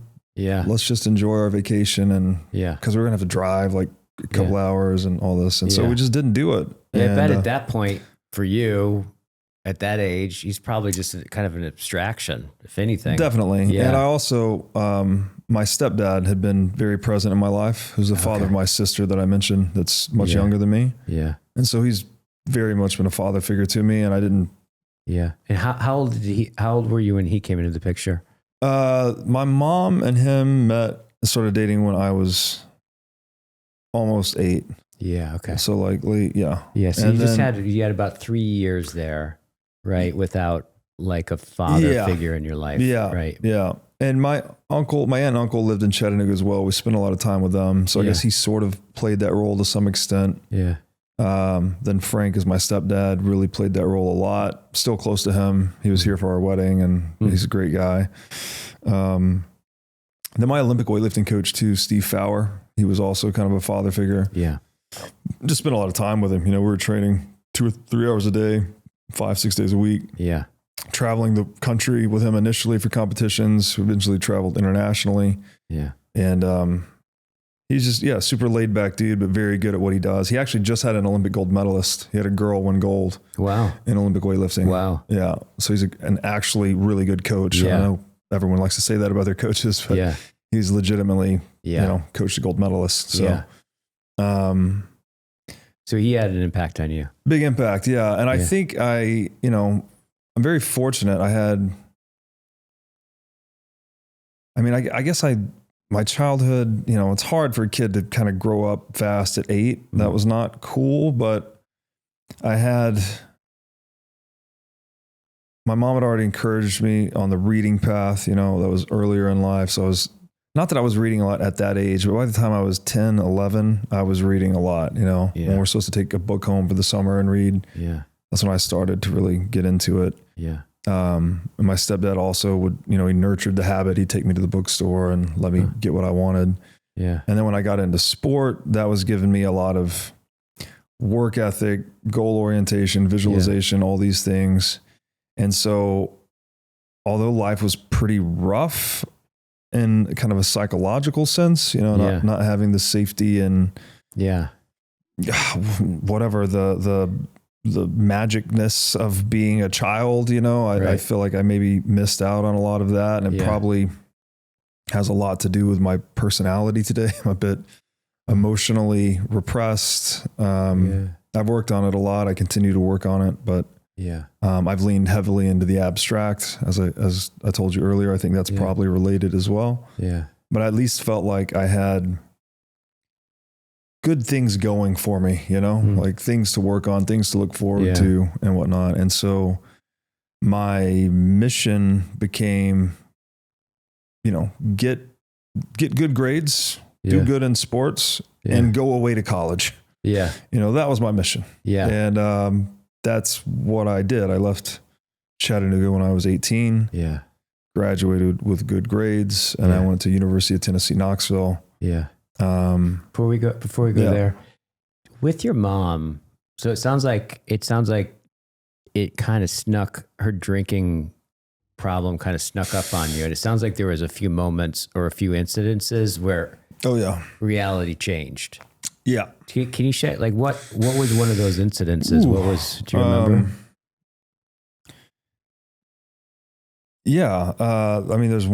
There's a very acute incident. I can't believe I'm sharing this publicly, but I guess I'll share it. It was Christmas, and she became very drunk. Mm-hmm. And you're how old? I'm 8. You're 8. This time, yeah. And I don't know, there's an argument between her and my stepdad.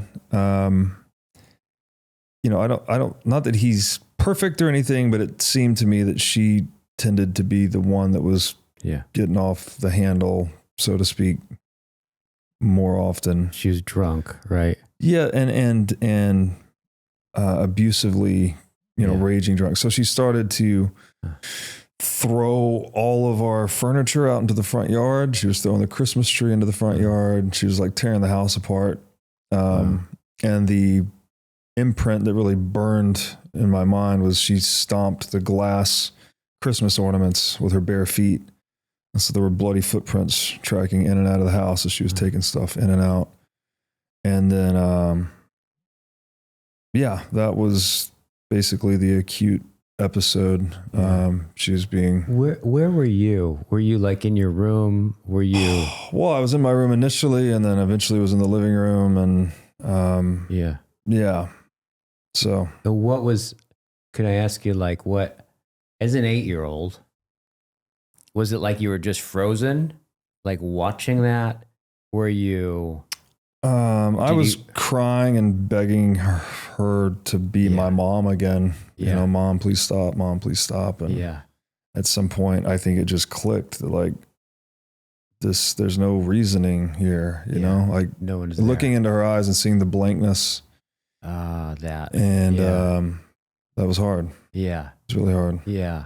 Looking into her eyes and seeing the blankness. Mm-hmm. It's funny. Something about that. Mm-hmm. Like, I feel something like a tear and like a bottom dropping out sensation, like from my solar plexus, like kind of down towards the floor. Mm-hmm. Is that, do you recall what that was, what the sensation of that was like? Like just that experience of like looking, and every time you looked, your mom was always there. Mm-hmm. And then in this moment, bloody feet, craziness going on, begging, she looks back and she's not there. Yeah. I have like perpetual chills just talking about it right now. I don't know what I felt at the time. I think I just such an oh shit moment. Like, oh shit, what? Like, this is, she is my reality, she's my entire reality up until that point. And then all of a sudden reality ripped apart in that moment. Yeah. Yeah. It ripped. And you could say bottom dropping out. That's a good metaphor. Just like I was into the unknown, right? Very quickly, very deeply. And, it was confusing. Yeah. Confusing and painful and chaotic. And then, I don't have amazing episodic memory, actually. So like when I try to reflect on these points in my life, there's a lot of blotchiness. Yeah. I did therapy, many years later, and they said, oh, that's pretty normal. When you go through some traumatic stuff, you'll start kind of blacking out episodes, and then your brain will start just blacking out all kinds of episodes, like not even bad ones necessarily. Yeah. Years later in college, I would, whatever, junior, senior year in college, you know, some young guys that we recruited into the fraternity or whatever. They're like, oh, remember that time we went and did this thing and you did that and you told this joke and whatever. Yeah. And I'm like, I have no idea what you're talking about. Like, I don't remember it at all. It's not like, I drank in college, but I wasn't drinking all the time. Like, it's just normal day-to-day things they were talking about.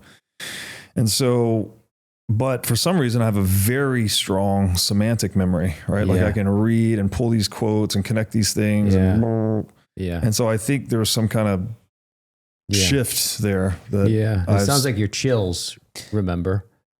What's that? You said you having chills kind of talking about it. Yeah. It sounds like your chills remember it. The body remembers, surely. Yeah. And recently I've started to do more shadow work, energy work, breath work. Yeah. And the things that come out are very relieving. You know, the body does keep score, actually. You know, I told you about the gut inflammation I've dealt with and, you know, I'm talking about the shadow work, breath work practitioner. She'll multiple sessions, multiple 2-hour sessions. She'll ask a lot of questions. Then she'll have you go into breath work. Yeah. Then she's doing like energy work on those specific inflamed areas in my gut. And somehow when she releases them and doing all that, it just comes out like emotional, like massive emotional release, just bawling like a baby. Yeah. And which has been hard for you to get there. Oh yeah. I mean, I can't do it on my own. Thank God for her. Yeah. I think I've had a lot of this maybe. Yeah. What the therapist said, so I was like, yeah, you suppressed your emotions because they weren't relevant to your survival at that age. Yeah. It's like the crying and the pleading with mom didn't mean anything because she wasn't there. Yeah. So you learn to just turn that off and survive. Yeah. But at some point, you know, the body's keeping score, you're bottling all this stuff up. Yeah. It probably leads to physiological problems. Totally. And so I'm new to the breathwork, shadow work thing. I've only done 5 or 6 sessions with her, but it's been tremendously relieving. Yeah. So you kind of feel in the breathwork sessions, you start to get in touch with the emotions. She touches you, and works with you. Yeah. And it sounds like there's enough safety and that it flows, the emotions flow, and then you feel a big relief afterwards. Oh yeah. So it's genuinely cathartic. And I mean, it feels physiologically healing. Yeah. Like wherever I feel the inflammation, it feels less, you know, I can go and then eat carbs and not have symptoms. All of these things start to feel better. Yeah. And now I've kind of gotten to a point. I told you carb intolerance was like the most recent thing I've been dealing with. Yeah. And so I would have to take, you know, if I ate carbs, I'd have to take berberine and some of these other supplements to like feel okay. Right. I've gotten to a point now where I don't really have to, you know, like I might have mild symptoms if I eat a lot of carbs. Yeah. But if I don't, then I'm pretty much okay. Yeah. And I'm continuing the path with her on the shadow work and the breath work. These are all, you know, again, I'd give credit to my wife on this. I considered these things to be a bit woo-woo. Yeah. Mm-hmm. You know, I was very much in the pharmacological domain, like, oh no, I need some kind of chemical, you know, biohacking, blah, blah, blah. And those things have been helpful. I don't want to completely discount that. Yeah. But equally helpful is the somatic, the emotional. Yeah. And you don't know what you don't know about yourself. Yeah. Yeah, totally. Totally. And so that it also strikes me in that moment of, it's funny. So, I mean, having my own, you know, I had a really raging like father, right? So that experience you're talking about of where here's this guy that I'm kind of, my nervous system's designed to have him essentially hold me, take care of me, right? When there's nothing like that turn. Where all of a sudden that turn and he's no longer there. That's right. And somebody else is there and it has malevolent intent towards you. There is nothing like that, right? I have to say it's like really ripped. For me, it was like a rip in the fabric of being. Yeah. But I have to say, I've gotten a lot out of that rip because the rip is also an opening. That's right. True. And like, so that has been such an enigmatic access, right? Yeah. So, but the thing I kind of heard with you there, I just wanted to check it out, is I would imagine you would maybe feel at some level like with your mom, like when she was just gone, and you wanted to stop, and then she wasn't there. Mm-hmm. Some kind of deep betrayal. Yeah, I think so. Yeah. Yeah. Yeah. And it was, I guess, convoluted by the fact that she comes back, like she sobers up and then she apologizes and then she's back to be a normal mom for a few weeks, and then she'll then get drunk again and have another episode. And so there's that acute initial moment, the turn as you described. Yeah. And, it's the last thing you want to believe, right? Your reality has been shattered. Yeah. And then the trust has been lost, in a very fundamental way. Like even if she came back and never did it again, you would still have this like, there was that one time that, so she comes back and she'll do good mom things and kind of rehabilitate the trust to some extent. Yeah. And then the turn will come again and the turn comes again. And eventually, I mean, it was pretty,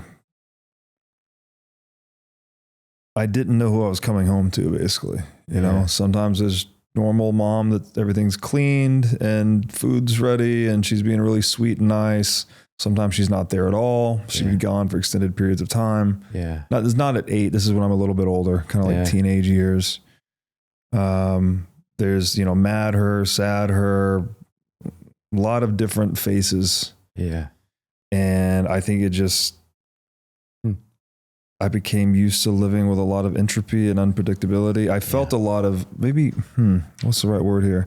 My friends that had normal families, the parents are married and dad goes to work and maybe mom goes to work and they have dinner and they have lunch money and they have field trips and they have transportation, all the normal, quote unquote, normal things that you would expect from a family they had. I felt, deeply sad that I didn't have that. It's like, man, all I want is like to go to school on time with some lunch money and then go on the field trip and go work out and come home and go, this is a normal, in my mind, completely normal expectations, but they weren't being met. And so it took me a while to, I guess, just accept the entropy of my reality. Yeah. And, it sounds like the sadness was chronic or acute. Yeah. Even when I would go back. So when I finally did go away to school, I would come back to visit. I was very happy. Yeah. Like to be freshman year, living in the dorm on my own. I had even, we'd never had much money, but student loans, not that they're the greatest things in the world, but when they first give you that 18-year-old and they give you a check for a few $1,000s, whatever's left over after they pay tuition, like that was a big signal of freedom to me, right? The feeling of freedom.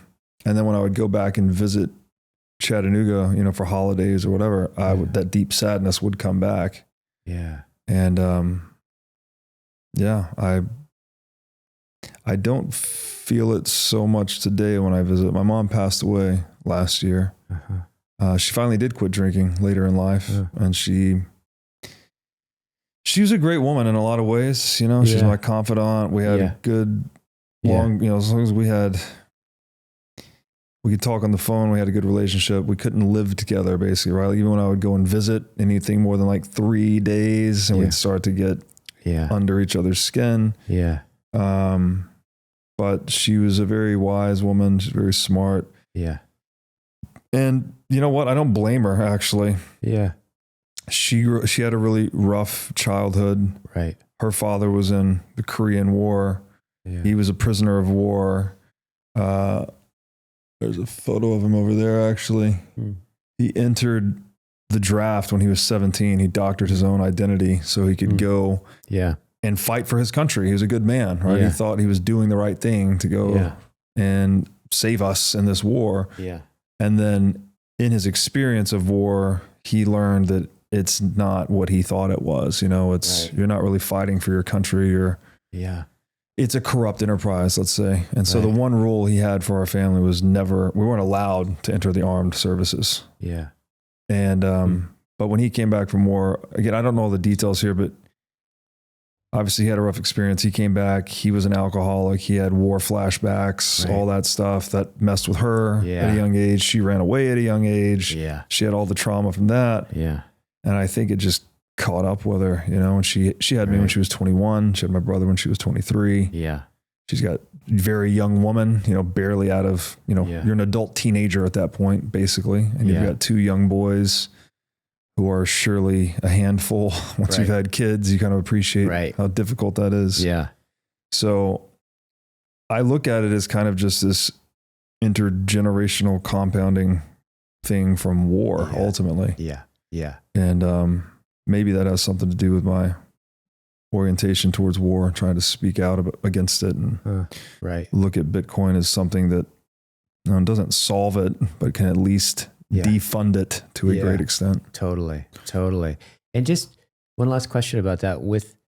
In the dynamic of after that happened and continued to happen with your mom, like how would you relate with your mom about that? And like, did you kind of just withdrawal and like just become observant? Did you like try to step in and try to save her? How did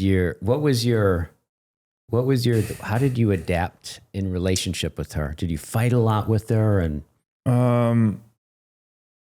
yeah, I mean, I would say we argued quite a bit. I withdrew a lot too. I tried to spend a lot of time with my friends. Yeah.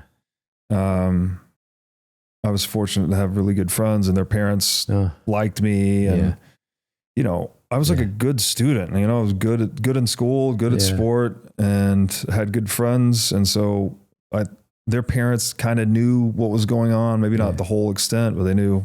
Yeah. Oh, this kid's home life isn't the best, so he can just crash with us. Yeah. We lived a little bit. You had some angels in your life. Had some many angels. Yeah. So like I am. For whatever I've been through, I'm one of the luckiest humans that is walking the face of this earth. And I know everyone likes to say that or whatever, but like I have had tremendous luck. Like people just, I don't even know how they know where they come from. Like it's been incredible. And, like I get to senior year of high school. I'm one of the top students in the class. All the top students in the class start splitting their day. They do half high school, half college work, right? And this gives you a huge leg up when you go to college. You get all these hours before you even set foot on campus. Oh, wow. So you were doing that. I couldn't afford it, right? So I couldn't do it. So they're like, oh, you're one of the top students. You tested, very high test scores, standardized test scores, all that stuff.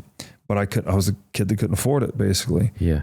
And so the faculty gets together, they pool money, and they pay for my college, not college, but the pre-college courses, basically. So I got to go and do that. So that's like one of many examples I could bring up of angels just stepping in and helping me. Have you ever wanted to start a business in the Bitcoin space? If so, then the Wolf Startup Accelerator could be for you. Wolf is the first startup accelerator dedicated exclusively to businesses developing in the Bitcoin Lightning Network. 4 times each year, Wolf brings teams from around the world to New York City to work with like-minded entrepreneurs, pushing the boundaries of what's possible with Bitcoin and Lightning. The program is designed to help early-stage companies achieve product-market fit, develop their brand, secure early-stage funding, and grow businesses that fuel the global adoption of Bitcoin. Go to wolfnyc.com to learn more or apply today. Again, that's Wolf, WOLF, NYC.com. Bitcoin custody is evolving. Both self-custody and single third-party custody come with significant risk and trade-offs. Onramp is pioneering a new standard, multi-institution custody, which eliminates single points of failure, adding fault tolerance and redundancy to your setup.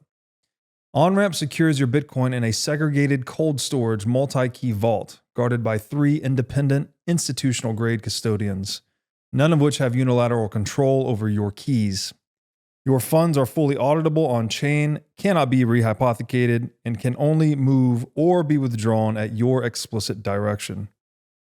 Multi-institution custody removes the technical, mental, and physical burdens of private key management, providing unparalleled peace of mind for you and your loved ones.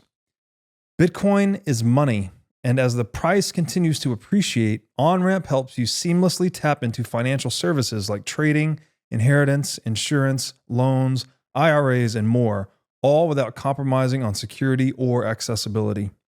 Schedule a consultation with the Onramp team to learn more at onramp.io. onrampbitcoin.com/breedlove. Again, that's onrampbitcoin.com/breedlove. I appreciate your sense of the fortune. You've been really fortunate, Yes. right? And you've been really, there. It sounds like luck has a lot to do with it. However, like when I hear that, the last thing that you just said about them pulling, if we said that there was something that they saw in you that inspired the angels to fly their wings in your direction, what do you think that they saw? It's a good question. You know, I went back years later to thank them for it. And I was also I was a good student academically, but I was a bit of a handful otherwise, you know, like in what way? Smart ass, you know, talking back to the teachers, making fun of the teachers, like kind of a punk. I don't know. Like I'm not a bully. Yeah. We were kind of metaxu in a way, right? Like me and my friends always joke we were between all the groups, you know, like we weren't, you couldn't call us preps, you couldn't call us jocks, you couldn't call us nerds, you couldn't call us this, but we would kind of float between them. Yeah. I mean, I guess because of the way I grew up, I wasn't especially respectful and well-behaved. Yeah. You know, I was just kind of we'd skip school, you know, whatever, all this stuff. Even in elementary school, my report cards often said the same thing. So, you know, Robert's an excellent student. He gets all A's. However, he's got a problem with authority. Yeah. Yeah. You know, so we would like go on the playground and pretend we were organizing ourselves into little gangs and all this stuff. What would they say? I mean, I guess it's because I performed really well academically. Yeah. You know, I could read at a really high level. Yeah. And I guess they wanted to nurture that or lean into that. And I'm not sure what their real motivations are. Like maybe it's good from a, you know, funding standpoint to have a student go and perform at a high level from your school. I don't know all those details, but they were very gracious. And when I went back years later, like late in college to thank them, like, you know, cause when I got to college, I was like 1 hour from being a sophomore, you know? So the moment I set foot on campus, I'm like, I basically already completed my freshman year. Wow. I could have done a lot more with that. I ended up kind of just taking it slow the next few years. And I studied hard subjects. I went into accounting. But yeah, I don't exactly know how to answer the question other than, I guess, academic performance. And your the coach that was really good had a big impact on you. The Olympic lifter coach. What do you have a sense of what he saw in you? You know, when he has this initial battery of tests he does on kids, and it's like your vertical jump, your long jump. He tests a few other things, like basically testing your athletic potential, more or less. I was an overweight kid when I met him, but I had an extremely long broad jump. And so he's like, okay, well, this kid, like I had potential basically. And where a lot of the coaches in school, the football coaches, the basketball coaches and whatever, they thought they just like wanted nothing to do with me. Because they just thought, I guess, I was an overweight kid. Didn't look like I had much potential. He tested and he saw potential and then he nurtured that. He also knew our situation at home wasn't the best. So he subsidized the price of our weight lifting coaching. You know, he charges a very low rate basically. And, so yeah, I guess that was it. In like your experience with him, so I would imagine he was like really good at teaching you how to do it. Like, did you have a sense of the way he kind of beheld you personally? Did you have much of a sense of that or an awareness of that?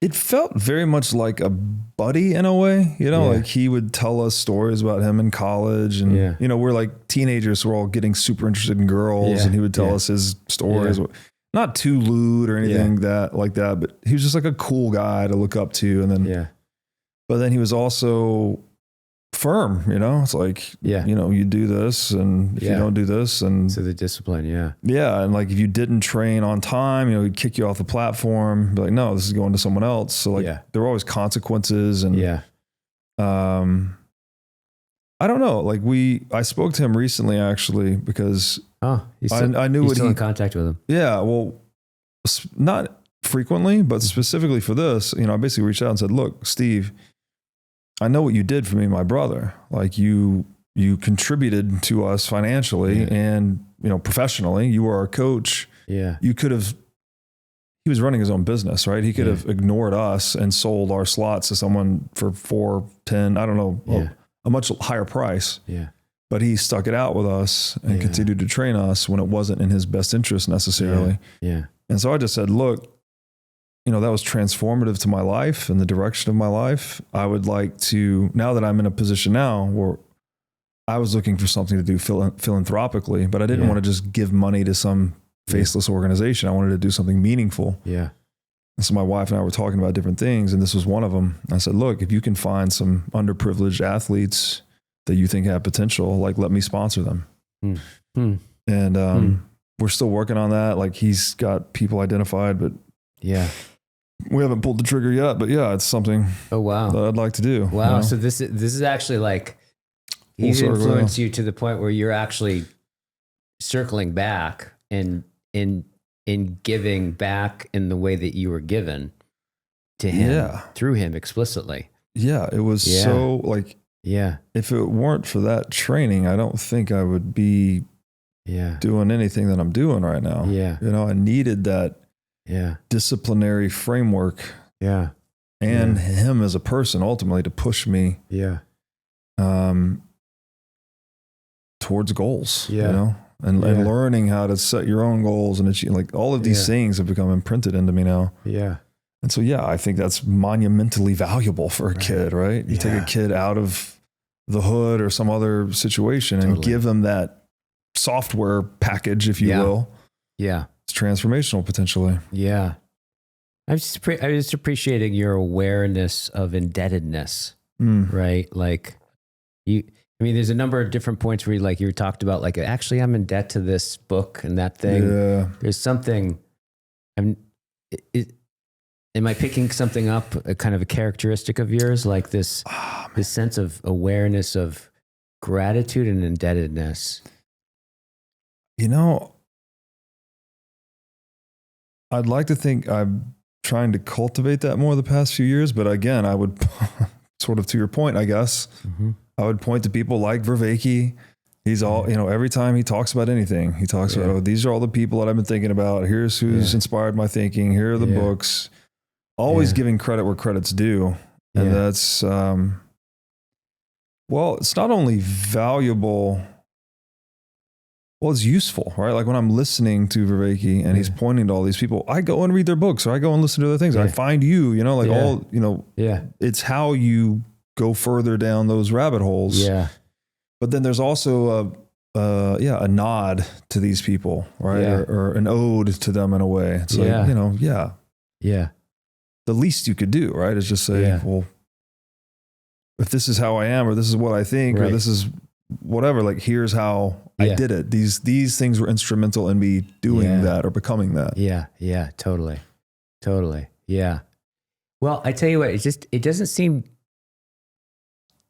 just given that you would be like that, right? Like I would imagine from inside of you, it's just kind of obvious, like in a certain sense, it's like, oh yeah, like I went down with Vervaeke and learned all these things. It's like, geez. But I think I'm imitating them at the same time a little bit. Yeah. If that makes sense. Yeah. Yeah. Cause you know, those guys, they're all, I don't know who he's imitating or where he got it, but totally. There's a lot of that humility and gratitude and it also feels right. Yeah. You know, it would feel wrong to sit there and be like, oh, I did all these things. And then not say how. Yeah. Yeah. You know, I don't believe in self-made men. I don't like it when people use that term actually. Yeah. Because at a bare minimum, every adult human, self-made men or women for that matter, every adult human benefited from the agape of someone when they were a defenseless infant. And agape precedes us. Agape precedes all of us. Yeah. Any of us that have made it to adulthood, we have some people or someone at a minimum to thank. Yeah, totally.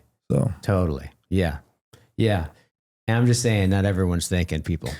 They should be though. Yeah, exactly. I don't like the word should, but I'll use it in this case. Yeah, I love that word should, right? In that sense. So what I'm kind of hearing is that there's been some, right? It sounds like in your situation growing up, right? It sounds like there was a few different rips, right? The first one was in the divorce, right? And then in your mom, there was 3 years there where it was just like you and your mom moving around a lot. Yeah, right? my brother. Yep. And then she starts to really drink, and then there was like the kind of reality rip with her and everything changing, and that becoming a consistent thing. And you, in some sense, finding though an attunement to kind of like an attunement to sensing, hearing the good, right? Hearing the good in the coach, right? Hearing the good, right? In the principal, hearing the good in just that you wanted to pursue your intellectual life, right? It sounds like something there about there's some kind of ear or a way that you were tuning in to the good. And I get this picture, especially with like not having a father figure in your life. I get this sense that's in some way you found a way to tune into that, right? When you were a teenager, right? And then it sounds like you've really cultivated that, and that's grown momentum. And now you're actually like hearing people and diving into their work. And is that the right word? The good, the true, the beautiful is that what you're hearing in these people? Yeah. That's a good, well, I told you I was into comic books as a kid. Yeah. And, that was something my mom used to say to me, she knew I was into them. And in her better moments, she's like, you're the good guy. You can do this. You can, Yeah.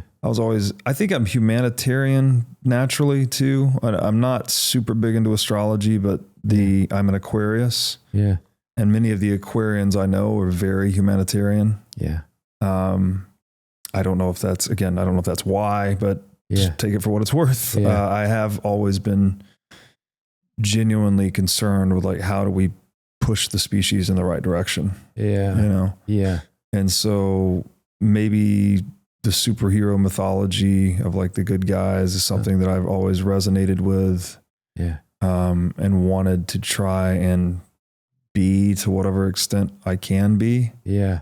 The feeling though with male role models in particular is like, I guess because I didn't like my stepdad was there and he is a good father figure and all that. But by the time we met, I always already thought I was like little Mr. Adult guy. Yeah. When we met, I'm like, oh, you dated my mom. I'm like 8, standing up to this 35-year-old guy or whatever. But he was wonderful. But I think I was maybe subconsciously, unconsciously trying to assemble pieces of a full father figure from multiple male role models. Yeah. A little bit from the coach, a little bit from here, a little bit from there. Yeah. And, I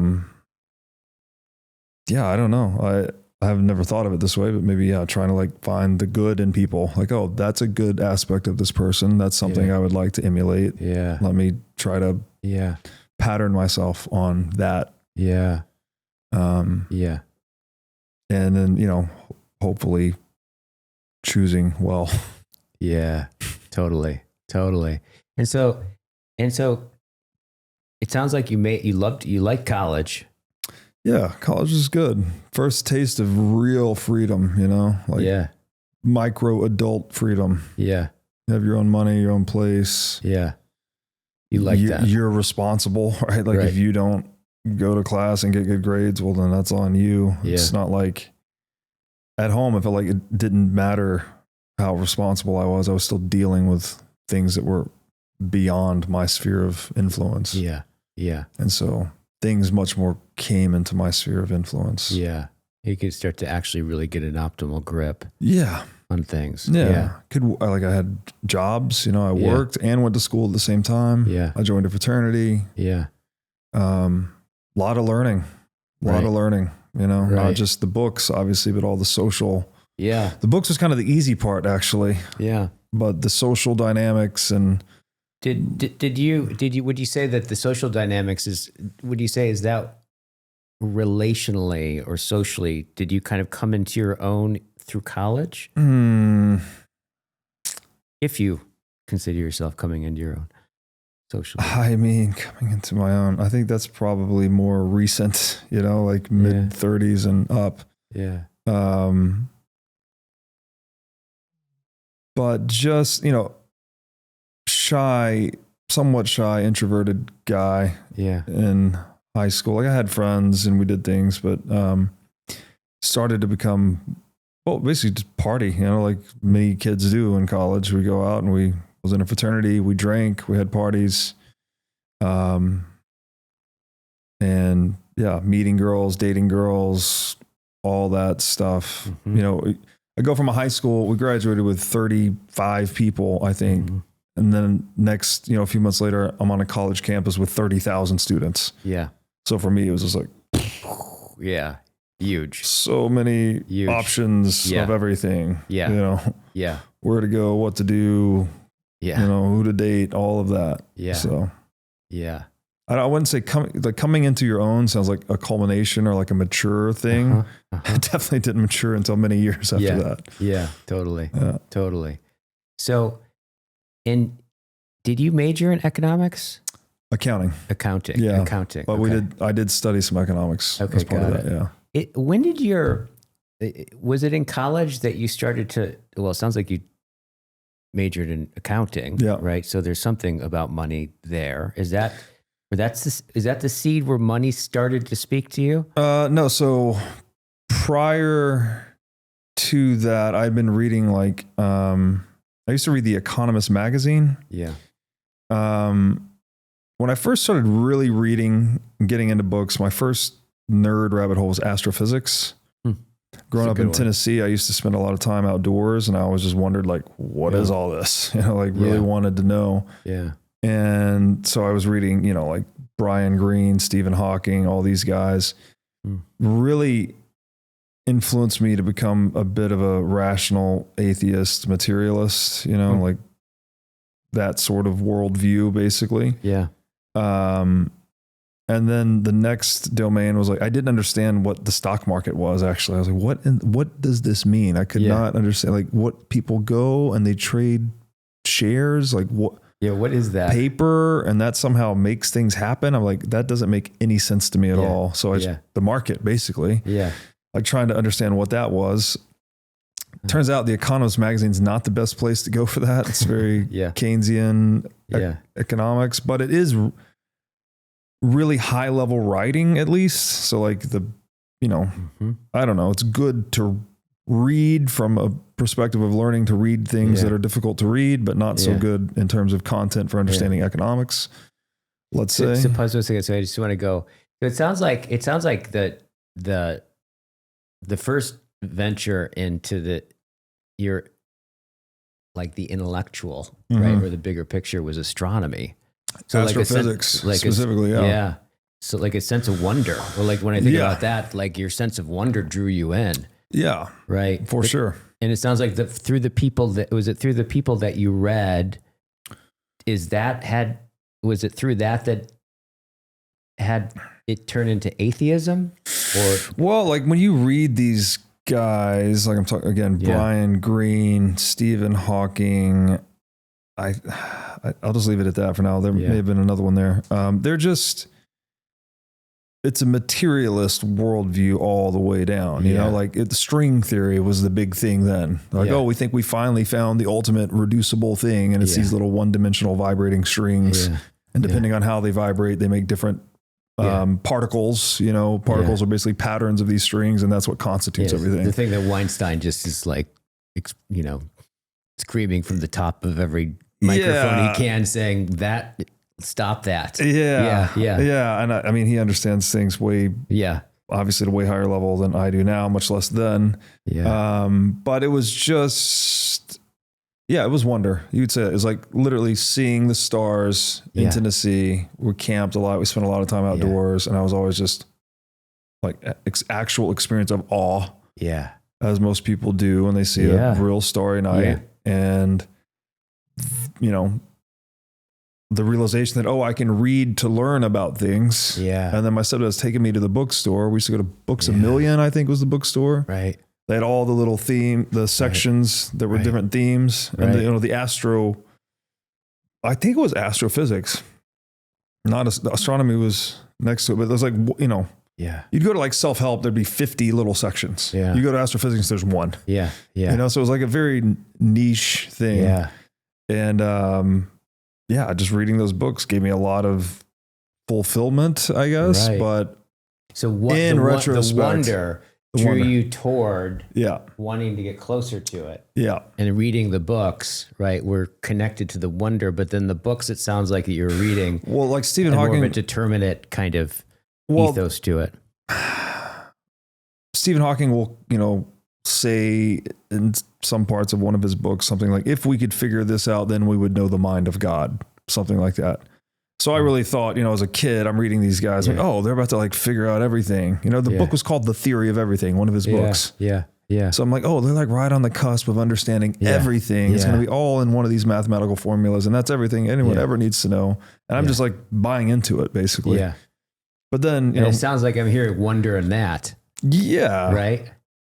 But now, like, again, totalitarian, evil is the force that believes its knowledge is complete. Yeah. You can't reduce all of reality to a set of propositions, even if they're mathematical and precise and comprehensive and all that.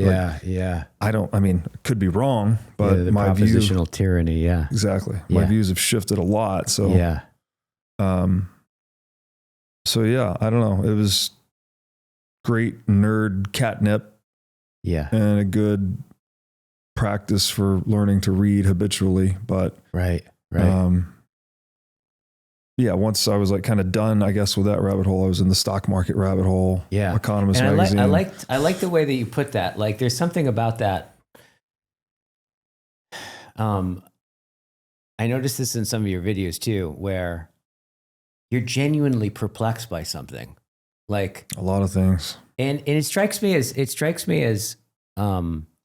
I don't. It's rare for people to look at the stock market and and genuinely go, "What is this? Like, what? Somehow these numbers like connected to the world, yet it's its own thing. But apparently we're doing it, but we don't control it. It controls us, and like just that perplexity, right? Being perplexed, I think, presupposes a kind of openness or like an open disposal to phenomena in that way that strike you, right? Very high in trade openness. Yeah. Yeah. On the big five. Yeah. And very low in agreeableness.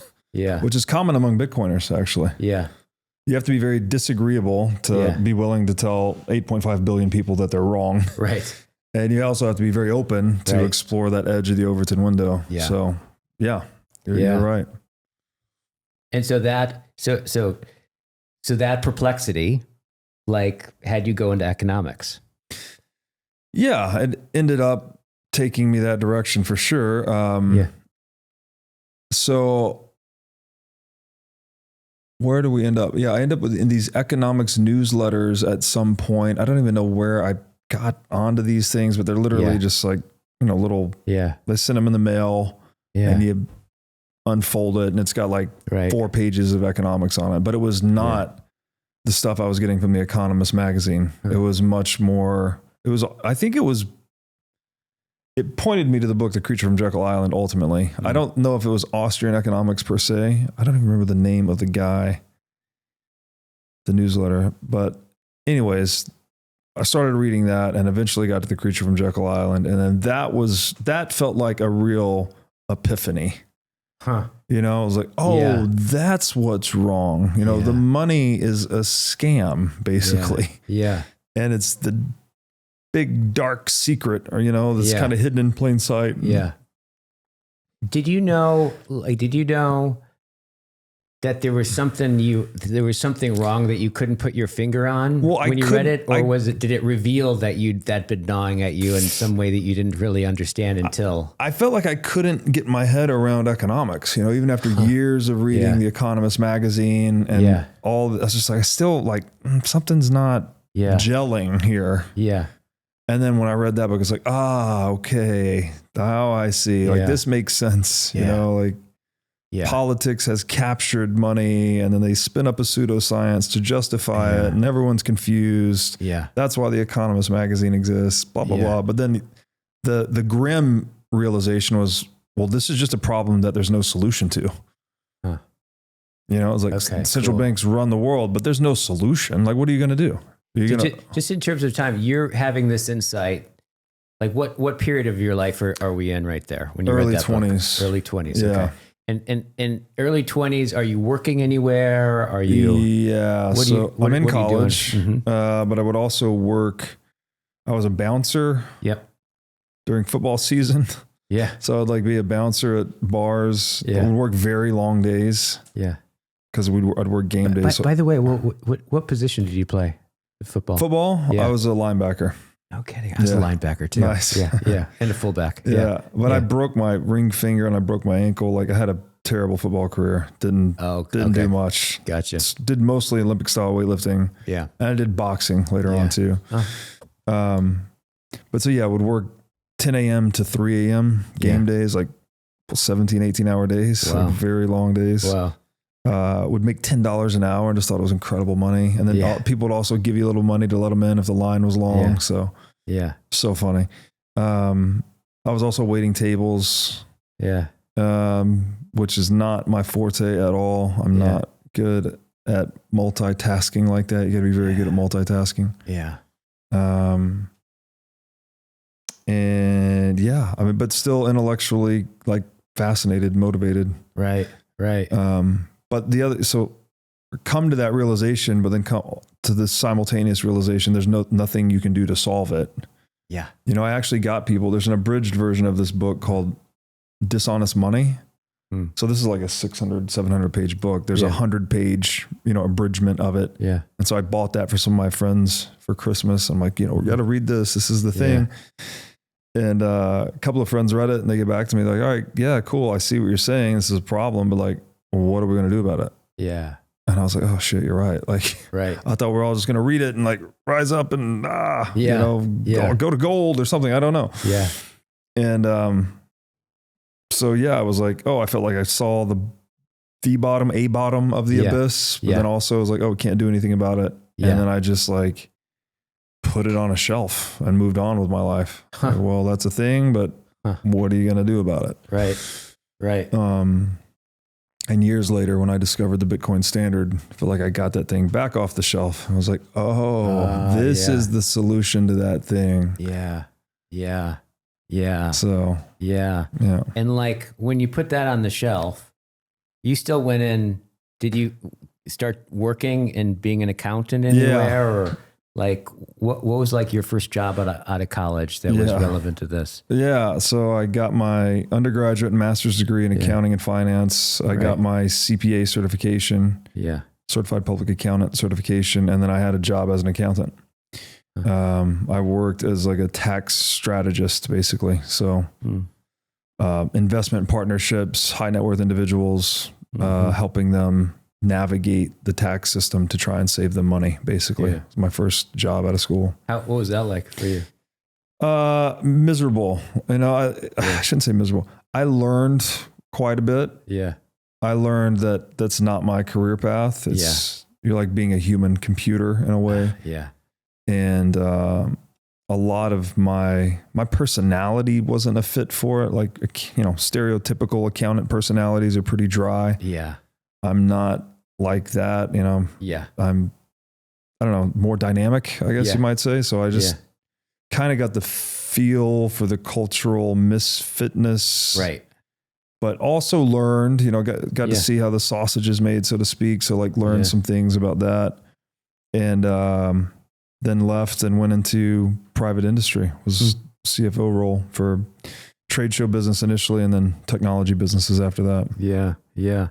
And the CFO, so an executive at like startups or? Yeah. The first one was a startup. Yeah. It was a trade show construction business. Huh. So they built trade shows and tore them down, basically. A general contractor. And what was that? What was that like? Just being a CFO. It was cool. In that new environment. How was that environment? I was very excited to take on a role like that because I'd been in the accounting role, and CFO was like a big title, and I had all this responsibility, and I was young. I was 25, so I was very excited, basically, to like step into that role. Yeah. And it was good. I learned a lot, but also hard, man. You know, I moved from Nashville to Las Vegas to take that job. Yeah. And Las Vegas trade show contractors all have to use union labor. Huh. And union labor, these guys are all like ex-convicts, basically. There's some kind of, I don't know if it's a federal incentive or something, but like guys that come out of prison get some financial incentive, or maybe the union has a financial incentive to hire these guys. Yeah. So a lot of the labor was literally like Hell's Angels, biker gang type guys. Yeah. That live in Las Vegas and work these trade shows, you know, whenever they can get them. And and I was the paymaster, you know, so they're paid weekly. You know, one week we'd have 1,000 guys on payroll for doing a big trade show. Yeah. Next week we have no trade shows. We'd have 20 guys on payroll. So it's like all this like massive fluctuation. Yeah. And, you know, if there's ever a mistake, they're getting all these different labor codes, like tracking their hours is very convoluted because there's regulatory requirements and all this stuff. So like there were errors oftentimes, you know, and so just learning to like deal with these kind of roughneck type guys. Yeah. Yeah. Like the bouncer days kind of came back to me a little bit. And so just doing all that. But, more dynamic. Very dynamic. Yeah. Definitely more exciting than accounting. Yeah, totally. Even though you're still doing accounting, it's not pure accounting. Yeah. Yeah. Yeah. And then what was the next thing that you went into after that? Yeah. Hospitality technology. Huh. So we were doing all of everything that a hotel restaurant uses, basically. Yeah. So time and attendance, point of sale. Yeah. Mobile marketing, stuff like this. And that was a cool job. CFO? CFO, yeah. It's a tech firm, more mid-stage. It was like 13 years old when I joined it. Okay. Yeah. And it was a good learning experience. We did okay for a few years. And then that was the role that I kind of reached a point where it's like I could either continue on that path or I could go work for myself. Yeah. And I chose to go work for myself. Huh. Yeah. What was involved in that choice? Do you know? So the company had raised a bunch of money. Yeah. And the board eventually took control. Yeah. And so the COO and myself had to go and fire our CEO, who was the founder. Right. And then we were like kind of co-CEOs for a period of time as we tried to like change direction of the business. Yeah. And then the board he was technically the named CEO, but he wasn't operating day to day. Yeah. He was just like delegating to us and we're reporting to him. Yeah. And so it kind of got to this point where it's like, okay, you could continue with this path. They were trying to buy a publicly traded company in Canada and do this whole transaction. And so, you know, I'm showing up to work in slacks and a button down shirt and trying to be Mr. politically correct CFO guy and doing that whole song and dance. And it just got to a point where I was like, do I really want to keep doing this? Yeah. Yeah. For the next 10 years? Like if I get on this ride, I think this thing's just going to keep going. Yeah. And I'm going to have to do more of this, more meetings, and I just it wasn't landing for me. Yeah. You know, like I felt less and less. I was showing up inauthentically in a way, like having to do that role was not what I guess my soul's desire was. Yeah. Yeah. And so I literally spreadsheeted out, you know, all the pros and cons for my decision basically was like either stay this role, with a path to like a CEO position basically. And I had a pretty clear path to that, by the way. Yeah. I had cultivated a relationship with the board and all that stuff. Yeah. Or the other path was like, just go with this one consulting client that I knew in LA, and I could go do CFO consulting work, which was starting my own business, but reality was just consulting with one client. Okay. Yeah. And I was also tired of living in Las Vegas. Yeah. Oh, you're in Vegas. Living in Las Vegas. Oh, wow. And I'd been there. That's an intense place. I'd been there 5 years at this point. 5 years in Vegas. Oh, 5 wow. years. Yeah, that's quite the context to be in. And yeah, I'd been with a girl for a really long time. We dated for 7.5 years. We broke up. I was tired of being in Las Vegas. I wasn't feeling great about this job. Yeah. So I took the plunge and started my own business, moved to LA. Yeah. And was a consulting CFO for a healthcare software business. Wow. Yeah. And then that didn't work out. I didn't get along with the founder, but it did give me the freedom to start studying Bitcoin and crypto. Yeah. How did that come? Was there a moment that Bitcoin came on and you made the connection there? Was there were you like at Brussels drinking coffee or like, what was the? I'm kicking myself, I guess, as most people do in Bitcoin, because one of my good friends, IT guys, had told me about Bitcoin back in like 2014 when I was living in Vegas and talked about it and told it. And it was like, and I don't know why. I just wrote it off. I still to this day don't know why. I just heard him say all these things. It wasn't a guy I particularly knew or trusted. Yeah. So it was just a guy basically sharing with me the stuff about Bitcoin. And I think the name, it sounds ridiculous to say this, but just the name Bitcoin, a bit is like the smallest unit of information and a coin is the smallest unit of money. I think I just subconsciously wrote it off. Like it sounded like an interesting V1 project. Yeah. And I thought maybe version 50 would be something that would be a big deal. Totally. One of my highest health priorities is keeping my brain in top shape. To take care of my brain power, I do many things, such as striving to read, write, exercise, and meditate daily. One of the latest tools in my brain power toolkit is MindLab Pro. MindLab Pro is a nootropic supplement that is scientifically proven to enhance your brain power. When I take MindLab Pro, my mind feels like it has a better grip on the world, my thinking is more lucid, and the articulation of my speech is radically improved. MindLab Pro has been tested in rigorous, double-blind, placebo-controlled human trials and has been proven to enhance brain power for users in every age group.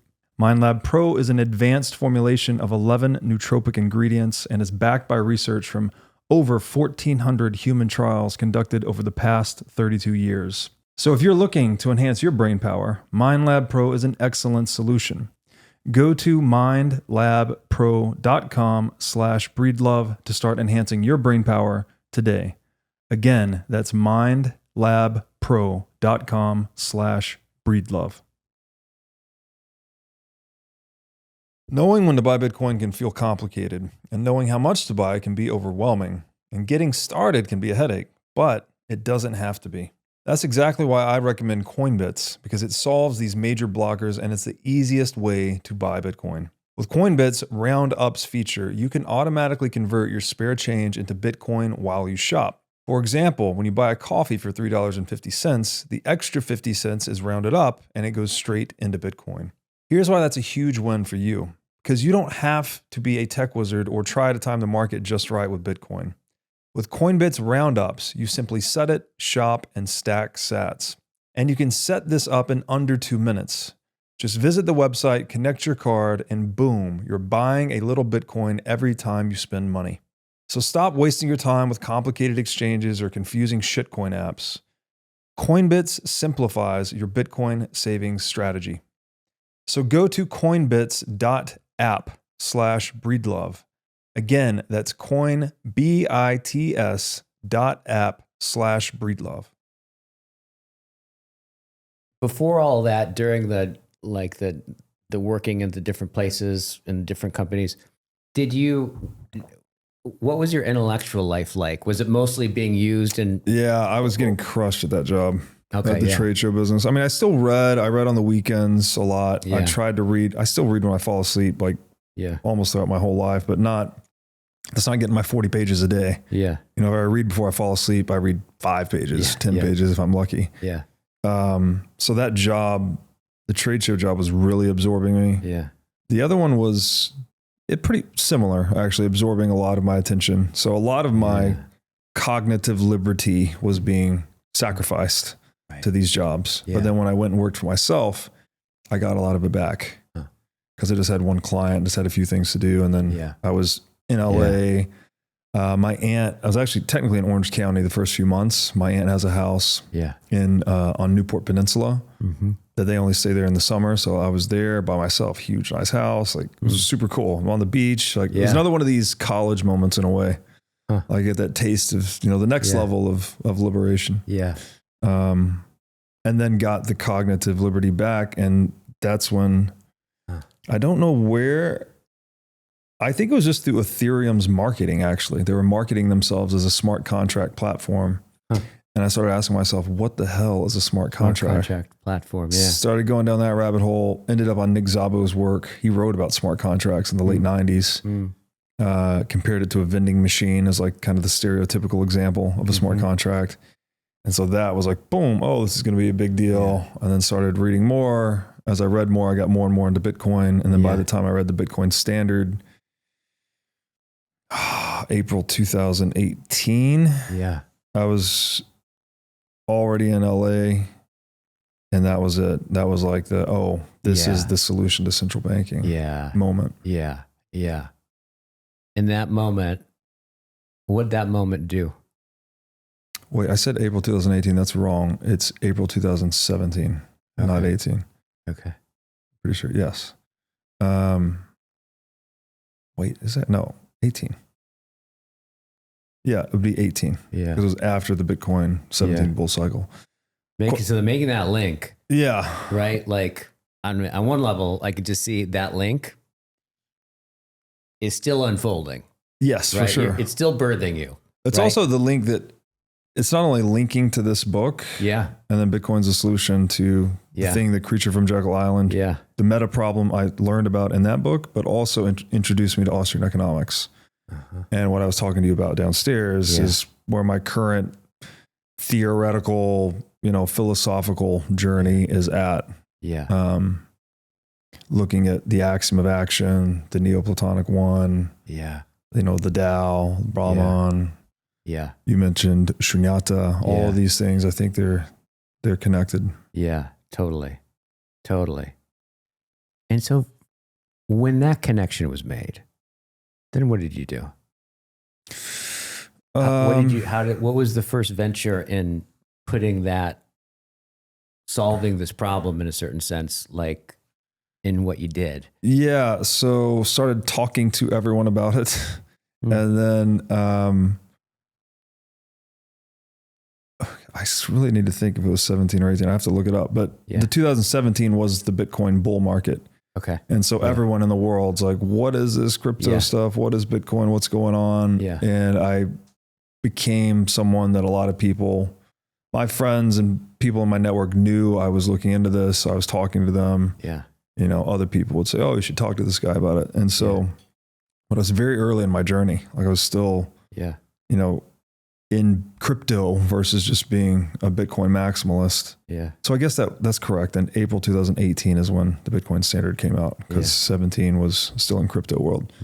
And I eventually started a multi-coin, multi-strategy crypto hedge fund and raised money. And like, here's the thing we're going to do. And, try to generate a lot of alpha trading these new assets. And how old were you when you started that?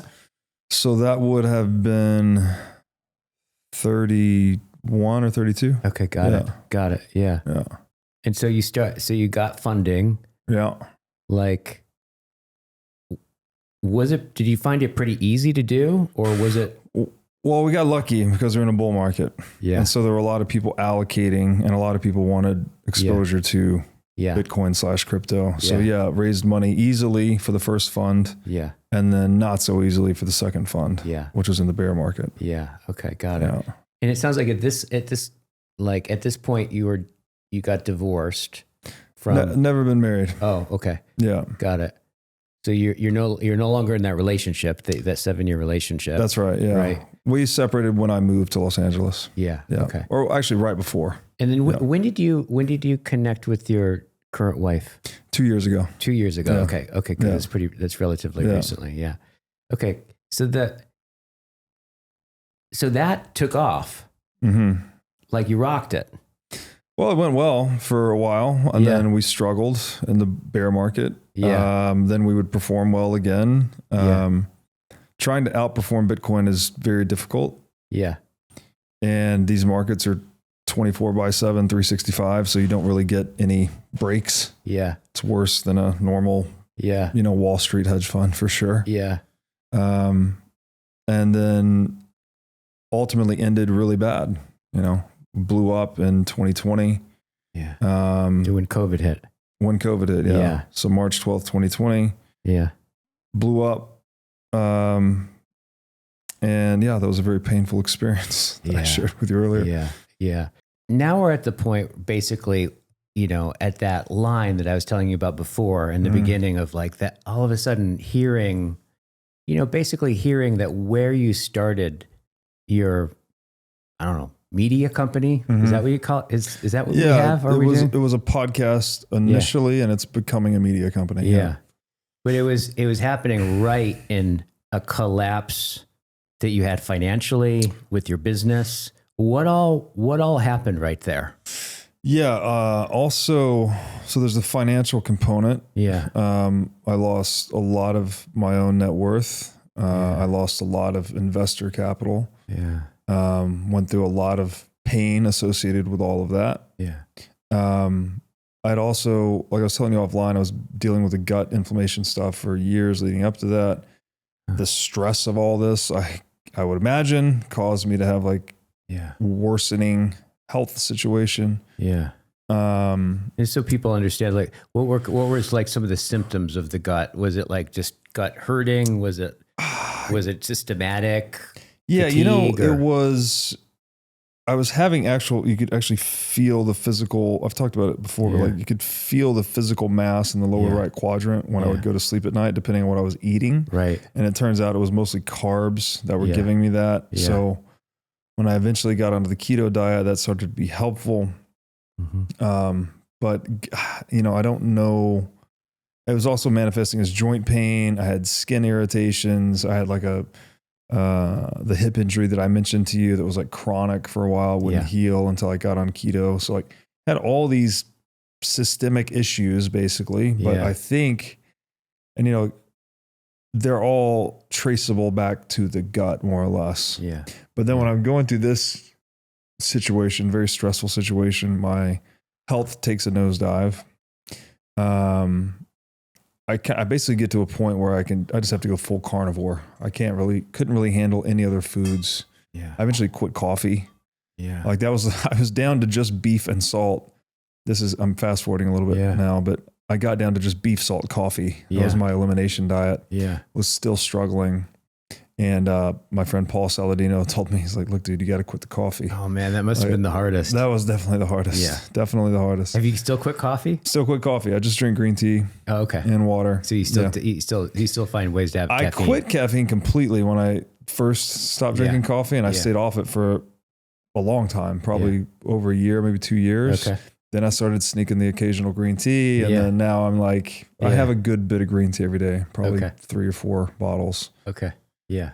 Try to do no more than 3, but some days I find green tea really different than the caffeine in green tea is really different for me than coffee. I think it's better for me though. I feel more. I bet it is. I feel more lucid on it. Whereas coffee, I feel a little too jittery. Yeah. Too cranked up. Yeah. Yeah. So there's all that. And then I also was like going through personal disaster in a way too. My daughter was a year and a half at this time. And she's 6 now, right? She's going on 7. Yeah. So you're a new dad, basically. New dad. But I was, there's a lot here that I won't talk about of my daughter's interest. Yeah. But her mother and I were not in a relationship. It was a very rocky situation. Okay. And then so all of that, financial loss, health issues, not knowing how I'm going to take care of my 1.5-year-old daughter, whose mother I'm not together with. Yeah. So literally you're talking about like you lost all your money. Pretty much. Yeah. Pretty much. Yeah. You lost all your money and you lost your way of making money. Yes, that is correct. In a day. In a day. Yeah. Yeah. Woo. Yeah. Like that sounds like rip number 2. Yeah. As I was sharing with you downstairs, it definitely felt like a rock bottom moment. I mean, I felt flayed flat on the pavement, I hit it very hard. The wind was knocked out of me and I didn't even know how to get up. Didn't know if I could get up. Yeah. And there was a moment I drove to the grocery store. And again, this all happened the day that COVID was announced. This is March 12th, 2020, when the global pandemic, thought it was a pandemic at the time. Turns out it was a plandemic, was declared. And basically all of this happened in that day. So there's also all of the uncertainty about what's going on in the world. We're living in Los Angeles at the time. There's riots and stuff going on downtown, like all this craziness. And so I drive to the grocery store, and the moment was concern over the cost of food. I had grown so accustomed to being able to go to the grocery store and just basically buy what I want, not having to be too concerned with the price, but this time I'm like actually very worried. Like, what can I buy? What can't I buy? What should I do? Like thinking about how to deal with the new financial reality. Yeah.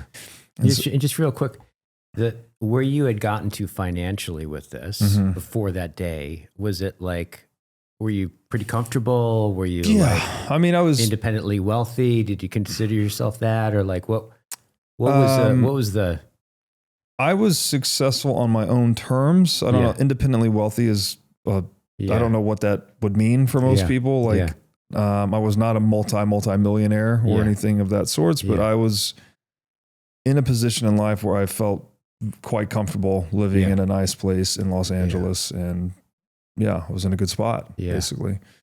Thought I had more or less, not that I had achieved what I set out to achieve, but I was at least in the place that I wanted to be and was on the path that I wanted to be and felt comfortable. Yeah. So, and it sounds like that in also with this business, you were doing something that was connected to a deeper thing, right? That you were interested in deeply. Yes. Right. So I would imagine just the levels of emotional and intellectual and aspirational meaning that you were diving into. I could just imagine, how many dimensions when that fell, how many dimensions that hit? I thought it was over. I thought my life was over basically. Like, I thought I would go back to just being an accountant and do that for the rest of my life and try to scrape together enough money to take care of my daughter. I really thought it was just, that was that. Wow. That sounds like hell. I'd read a lot of, I don't want to overplay it. Like people are living through actual hell, right? There are people in war zones and whatnot. But for me, it felt like a very devastating rock bottom moment for sure. Yeah. And so there was this moment driving back from that grocery store with the concern about the cost of groceries and just like it was a rainy, gray day in LA, and I'm just driving slowly over the last road back to where my daughter was living with her mother at the time, and just going slowly over these speed bumps. And I was just like feeling the total weight of the rock bottom for me, you know, like it actually soul like flat on the ground. Yeah. And, wasn't something I verbalized out loud, but I guess I'm like a prayer from the heart or something like that. And it was something basically saying like, been trying to do it my way up until this point, you know, I've been trying to do it my way, you know, what's, you know, creating the outcomes that I want. Yeah. And like really trying to force these things. Yeah. And, I just wanted to surrender that. I was like, I don't want to do that anymore. Yeah. You know, I'm talking to God or whatever. I'm just like, I give up. You know, I actually give up. Huh. There's a real surrender moment. And there. it's like in the heart of just like, please God, just show me what you want me to do. And, you know, there's this prayer that, you know, your will be done, not mine, Lord. And it's basically that as what I was feeling. Again, not articulating, but that's what the feeling was. Like, I don't ever want to be here again. Yeah. I don't know how I got here. I thought I was doing the things the right way to not be here, but here I am. Yeah. And so clearly whatever I thought is not relevant to the reality of the situation. So like, let me let go of that and find something truer, better, you know, more correct. Okay. William Desmond talks about prayer is like less something that you do, and prayer ontologically is what, when you find yourself and your life is in the structure of a prayer. And it sounds like you found yourself and your life in the structure of a prayer. Yeah. I guess I definitely didn't have that language at that time, but it just, as someone who doesn't like to surrender, right? I was really wanting to surrender. Yeah. Like I felt like I had led myself into failure, basically. And so, now, did you have a sense of like, I know some people would like feel like I failed.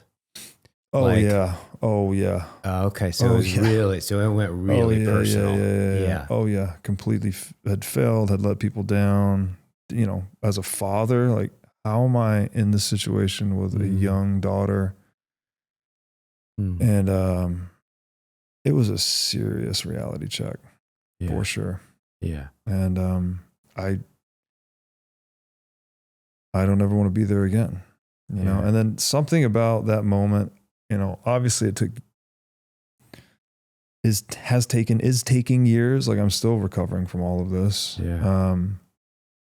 But there was something in that moment where the surrender actually took place. Yeah. That the sequence of unfavorable events that led to that point finally relented.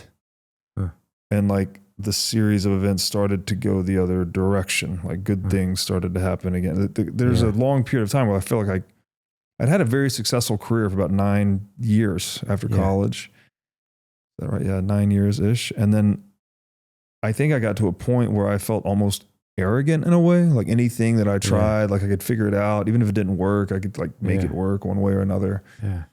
And then it had taken just an opposite turn. It's like then I couldn't do anything right. It was just all the way down. Yeah. And then there's the surrender moment. And when I like really accepted that or relinquished that, whatever the word is here, I don't really know the word, just like let go, tried to find the other will, accept the other will rather than just my own, then things felt like they started to change again. Yeah. And they started to go the other direction. Yeah.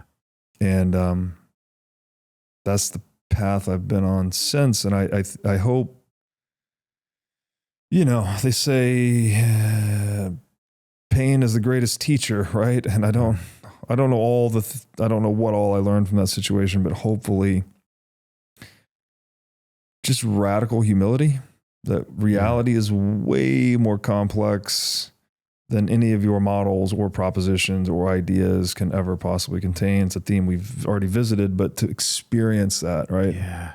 That I had a model, I had a trading model and it had been right and it had done those things and it had succeeded, which then reinforces my confidence in the model. And then to see that whole thing just shatter. Yeah. It definitely left a mark that I hope I'll be able to hold on to for the rest of my life, because I do think, I mean, the irreducible complexity of reality is a real thing and you need to always be respectful of it. Yeah. Yeah. And know that whatever you think you know, there's probably 99 other things that you definitely don't know. So I'm noticing as you're talking about this, like I feel like I feel radically present. I feel super, super still. What's happening inside of you as you're talking about this? Mm. Because it feels like you're not just describing what happened, but you're presencing. It feels like you're presencing it in some way for me. It feels uncomfortable for me to talk about it for sure. It feels what like a bit of a revisiting of it. Yeah. And, you're not re-experiencing it, but getting a little taste of it, which is more than I would like to have, What's the discomfort like? Is it like is it just like a sense of remembering the pain of that? Is it like a slightly warm nausea feeling, or just like, oof. Yeah. I don't feel actually nauseous, but just that lightness that, you might be like, oh, am I coming down with something? Yeah. So. Got it. Not a good, that wasn't the feeling necessarily in that moment, but I think just going back into it. Yeah.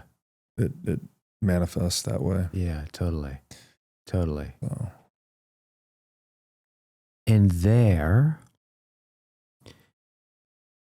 essentially, you did something really interesting. Desperate times call for desperate measures. Yeah. Well, you started doing something. You started a. I can't take credit for this even, actually. So there was a guy. Well, I mentioned to you downstairs, I had been writing, I'd published some stuff on Bitcoin. When I say Bitcoin, it's broadly speaking, it's nature, history of money, philosophy.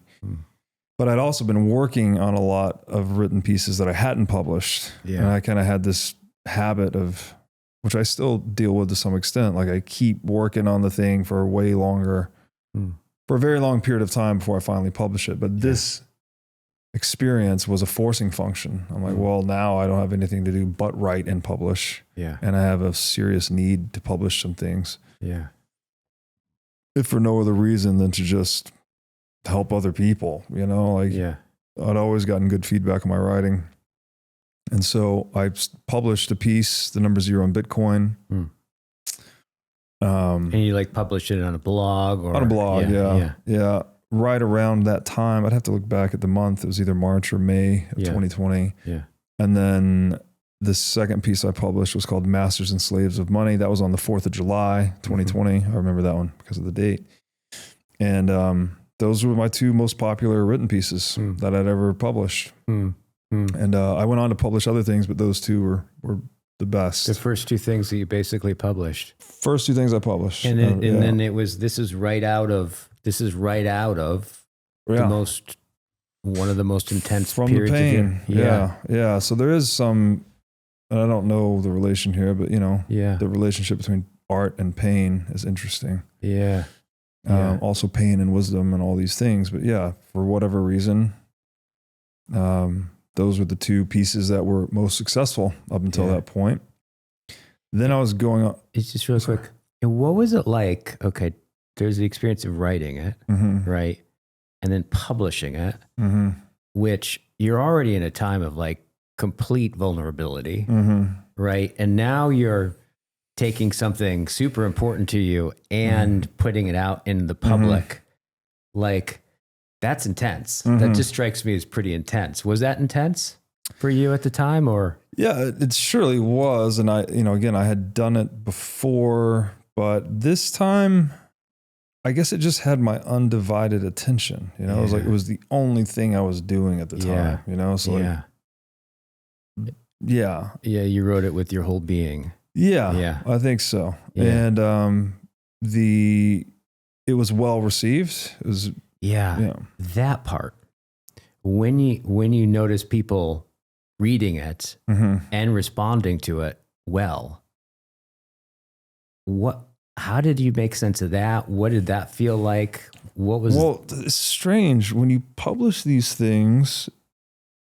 You'll see some comments online like, "Oh, this is really good," or they're sharing it or whatever. And then I'm also getting invited on podcasts to talk about it. Yeah. But these are just kind of niche Bitcoin podcasts. It's nothing, not like any crazy groundbreaking media stuff. Yeah.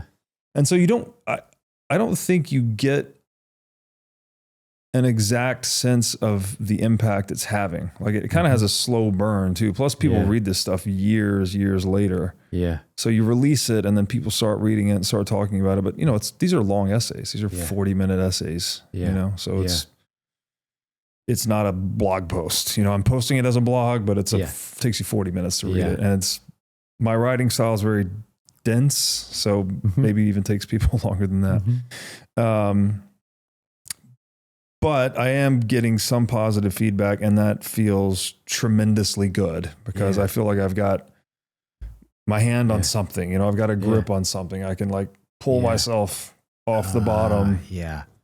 Oh, now I've got a podcast. I can go talk about this. Great. And I get invited on another one. Great. Yeah. And so I'm kind of just step by step moving a direction. Yeah. But then years, just anyone that's listening to this, man, I really think writing about things that you're deeply interested in, deeply fascinated with, go do that and pour your whole being into it to the extent that you can, because it just pays dividends forever, man. Like people still stop me 5 years later and they're like, oh, that thing you wrote. Yeah. The Number Zero on Bitcoin is my most popular written piece. People often say that's the best thing they've ever read in Bitcoin, or the deepest thing, or this or that, or it had this, either change their personal finances or their family finances or their business's finances. Just helping to orange pill them. And that's always, every one of those encounters is so meaningful. Yeah. When you look someone in the eye and they're like, thank you. Yeah. Like that thing you wrote changed this, and now this is happening, and it's good in my life, and thank you. Yeah. And that hits me in my being. Yeah. Feels good. Yeah. Yeah. And going on podcasts to talk about it was the next maybe grip point. And, eventually I get to this point where I told you about what Jordan Peterson said about, in the wake of podcasting and YouTube, that the spoken word now had the reach and permanence of the written word. Yeah. That was the technological revolution we were in. Yeah. And also the cost of bandwidth is effectively gone to zero. So you can talk for as long as you want about whatever you want. Yeah. And so that was the match made in heaven. And it turns out that people will listen. Yeah. They didn't know that. No, I didn't. Again, this is 2000. I mean, Bitcoin was big, but it hadn't gone into kind of its main adoption phase that we're in now, right? With presidents and this and that. It wasn't there. It was still a large niche thing. Yeah. And so eventually decided I would do a podcast. I was like, okay, well, these podcasts have performed well. The writings performed well. I want to talk to people about big ideas. Yeah. Eventually came to the idea of calling it What is Money? It's I wanted it to be a philosophy podcast because I'm philosophically inclined. Yeah. I didn't want it to have Bitcoin in the title because I didn't want it to feel explicitly Bitcoin promotional. Yeah. That can be it actually turns off a lot of people, right? If the book has Bitcoin in the title and you're talking to someone that's not into Bitcoin, they're never going to read that book. Yeah. I don't care about Bitcoin. Yeah. And then I think that is the most important question to answer if you want to understand Bitcoin. Yeah. And further, I think it's becoming the defining question of our time in history, as I've tweeted many, many times. You've got all these different bodies and people trying to define money, arguing over money, describing what it is, what inflation is, all of these. The money conversation has taken center stage, let's say, And so it was basically around that time that I was ideating the title for the podcast, trying to figure out who I'm going to talk to. This is probably August 2020 that I get a DM from a guy named Michael Saylor. And he says, thanks for your work. We think it's brilliant. We just bought $250 million in Bitcoin. And he sends me a link to a CNBC article or something like that. And the first thought, I see this, I was like, oh, well, who's this scammer sending me a link to some nonsense? But then I click the link and it's a real link, and I look on the internet. I'm like, oh, this is a real guy. He just bought $250 million in Bitcoin. Yeah. And so we end up getting on the phone. I tell him, like, what are you up to? And he tells me the whole thing. I'm like, all right, cool. I'm thinking about starting this podcast. I want to talk to people long form about the nature and history of money. It's a philosophy podcast. Would love to have you as my first guest. Seems like great timing. You just did this big thing. And he agrees. And then he comes on the show. We do 2 back-to-back sessions over one weekend, like a 5-hour session and a 6-hour session. Yep. And if you've ever heard him speak, I mean, he's like the most eloquent ambassador for Bitcoin there is, bar none. And as I'm recording this thing, I sent him an outline initially. I'm like, all right, here's what we're going to talk about. Yeah. And then an hour later, I get an email back. He goes, no, that's cool, but let's talk about this instead. Yeah. I thought he had copied and pasted like a table of contents from a book that he had written or something. It looked very tight and professional and long and all. And it turns out he'd just written that thing in like an hour. And then he comes on the show and gives the whole Saylor series spiel. We take those 11 hours, chop it into 9 episodes, and that was a sensational hit. Yeah. For Bitcoin content. Wow. And very grateful to him. Very grateful that serendipitously worked out. Yeah. And it put the podcast on the map. Yeah. So like 3 for 3 at that point, right? Like the 2 things that you wrote, and then the first basic conversation that you had hit. Yeah. Yeah. God is good. Yeah. So there's a very special place called the Farm at Okefenokee. It's a 1,000-acre regenerative farm community about 45 minutes northwest of Jacksonville, Florida. The farm is a completely off-grid community. It has total food, water, and energy independence. Everything on the farm is 100% organic, and it even features wild boar and bear hunting. The farm at Okefenokee is right next to the Okefenokee National Wildlife Refuge, where you can do camping and canoeing tours. So if you're like me and you're interested in the self-sovereign lifestyle, then you can get your own lot on the farm at Okefenokee if you tell them that I sent you. Once you get a lot, you can build one of 3 custom cabin options. So if you value freedom, self-sovereignty, and living in touch with nature, then join me and my family. We have lot number 21, and we're going to be building a cabin there starting December 2025. To learn more about the farm at Okefenokee, go to okefarm.com and make sure to tell them that I sent you. Yo, if you're a Bitcoiner, you need the Orange Pill app. It's where you connect locally and globally with other sovereign individuals. I use it when I travel to meet Bitcoiners and find meetups. It can also help you find merchants that accept sats. No distractions, no noise, just real Bitcoiners. Download the Orange Pill app today and find your local Bitcoin tribe. One of the things that I've, over the years, this is a mystery to me, right?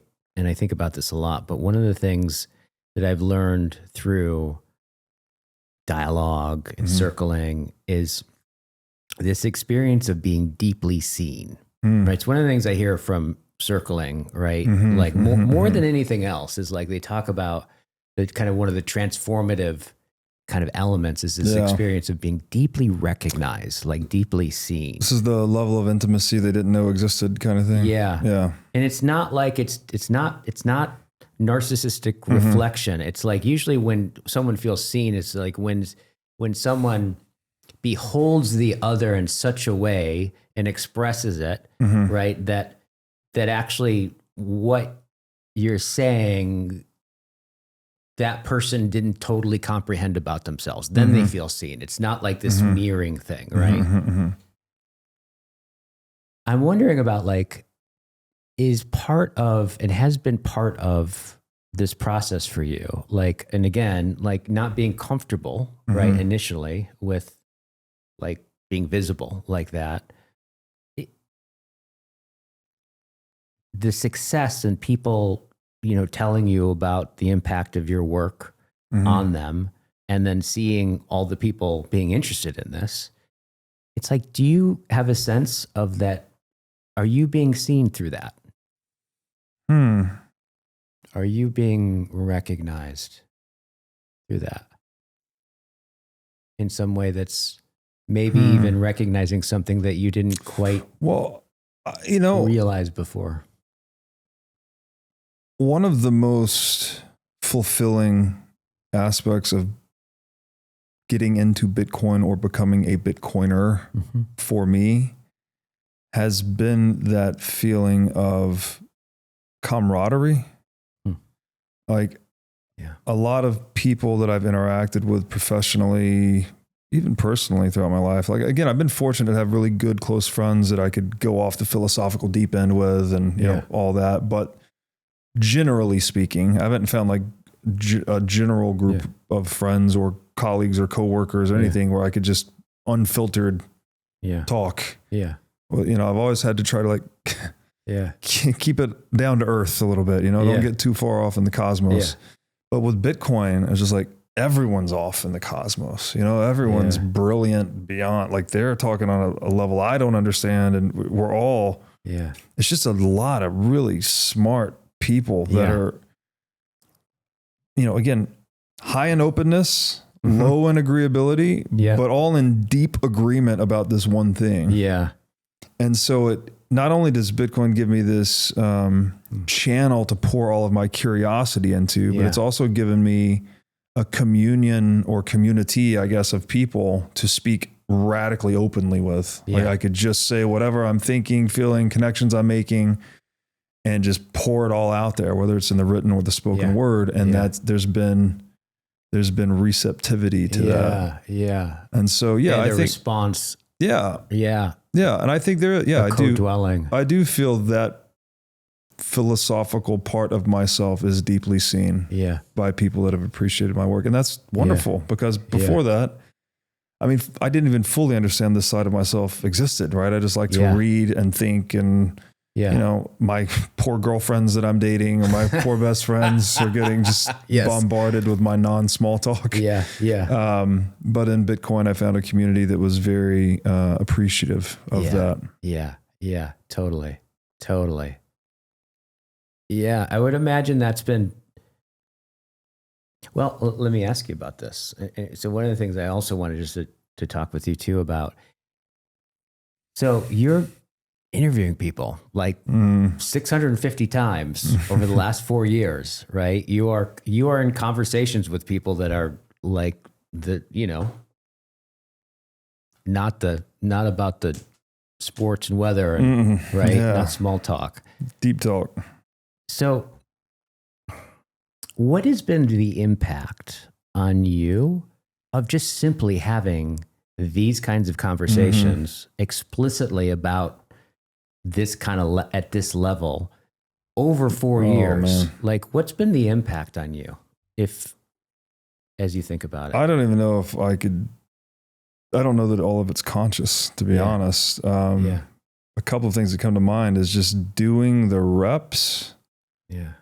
Like having conversations at this depth, at this duration. Again, is not something I've had conversation partners for prior to this. And so I think it's had the consequence of making me much more comfortable in conversation and also much more thoughtful with how I present my ideas and verbalize them. And you know, it's such an amazing job too, because you get to, you know, you're mind melding. We're doing it right now. Right? Like you mind meld with the smartest people in the world. Being able to deeply mentally connect with people. And doing a lot of repetitions on that. I think it definitely, you just start to get, I mean, I've gotten into Renee Girard's work on mimetic desire, for instance, right? Like I'm engaging in these mimetic dances with people. And so I don't know, like, you know, imitating, gesturing, maybe to some extent, but like a lot of it's cognitive, cerebral, but I pick up a lot of new frames, right? A lot of ways of framing things that I, you know, formerly could only intuit perhaps. And then all of a sudden you find a John Vervaeke and he's giving you all the language around, you know, I'll just give one example here, like Vervaeke's stuff on opponent processing and reciprocal reconstruction. Yeah. Well, when I was young, I used to say reality was liquid and it was all mutually interfacing, and everything's that changes everything else. And it's like this harmonic system. Okay. That's okay. I sort of hear what I'm trying to say, maybe, but he gives very precise language so that you can get in there and that's with brilliance. Yeah. Like, the scalpel of language in a way to really start to tease out these things that I have been able to encounter perceptually or reflectively. I'm not really sure which, I don't know if it's ontology or it's epistemology or it's both, but he's got very good language around all these things. Yeah. And so it's just, it's thrown jet fuel on my natural nerdiness, I think. Yeah. And allowed me to take these, again, sort of deeply held perceptions or intuitions and start to put formal language around them. And that's been, there's a self-actualization going on to some extent, like I feel more alive and I feel like I'm more in touch with what's real. And I feel like I'm better equipped to connect with people and transfer some of these things. Like once I get it into a good data packet, whether that's words, phrases, some assemblage, and then we can transact more effectively. So there's all of that. And then, the introversion is just becoming more comfortable, I think, maybe even maturing. And these things are hard to disentangle, right? Like, again, I'm almost 40. I know as a younger introvert, I was very self-conscious. I even suffered from maybe some social anxiety when I was young. I picked up some tips and tricks along the way with how to deal with that. But this particular professional endeavor has just been like a forcing function, It's like, you're going to get in that chair and you're going to talk for 3 hours, 3 times a week, whether you like it or not, and get used to it. Totally. So interesting. I just, having one of the things I do is to work with people one-on-one and coach them and stuff like that. And it's so funny when someone, I always know where the person just didn't find their career, but they found their vocation is when what their vocation requires is them facing like their deepest fear. That seems to be this parallel, of like what it takes to do the vocation, right? Is to confront the thing I'm most afraid of. Right. And that confrontation. I know Vervaeke talks about this. He's got his two fundamental existential fears, right? His like phobia with people and also this fear of being idealized, right? In this intense, in this sense like way, right? Guruification. And both of those are like linked with like a lot of trauma for him and stuff like that. So like literally every time he does this, you're seeing someone confront, right? Literally their two deepest feers, right? And that's why he's so damn good at it, probably. It's actual courage on display.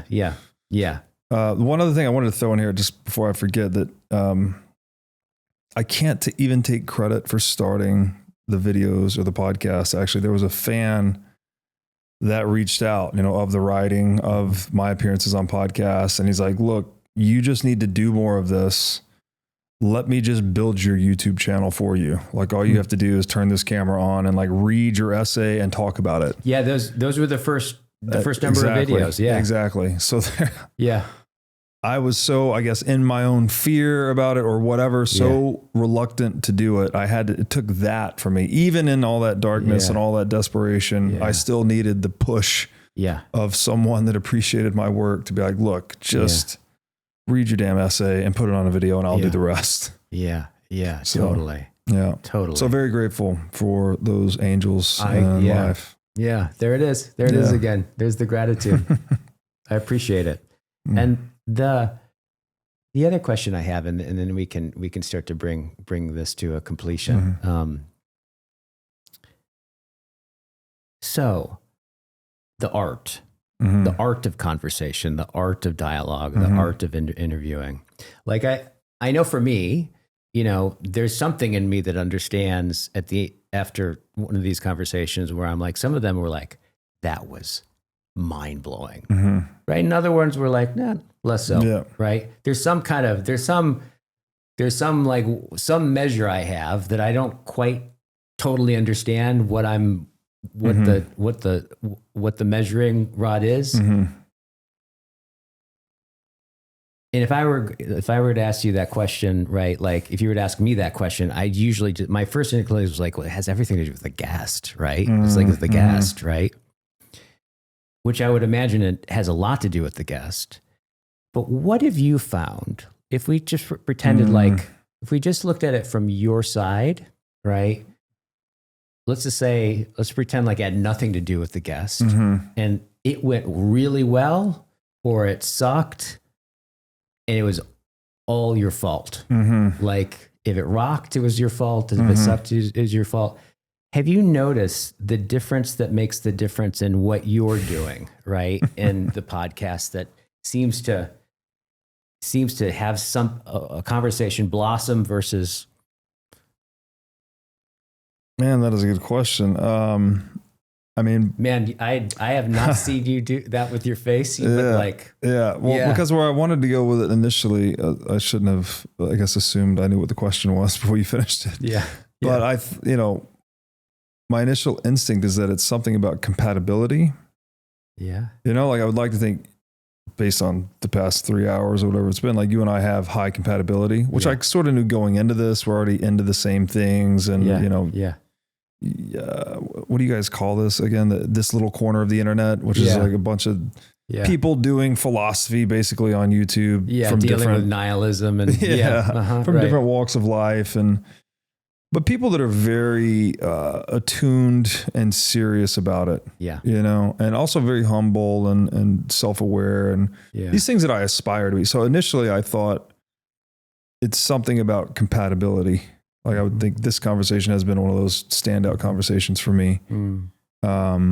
Just in like your ability to ask good questions, be thoughtful. You're tuning in with your own body, right? Like, oh, I'm getting this feeling as you say this. So we're not just doing it between the ears, right? Like it's invoking all the levels of knowing. Yeah.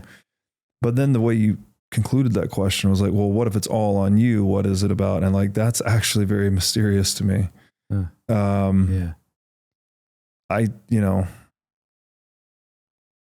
try to show up prepared. We've tried to build some process around it. We prepare conversation outlines. We do homework. We use LLMs to kind of like beef it up. And those things all seem to help. Yeah. Not a guarantee. Yeah.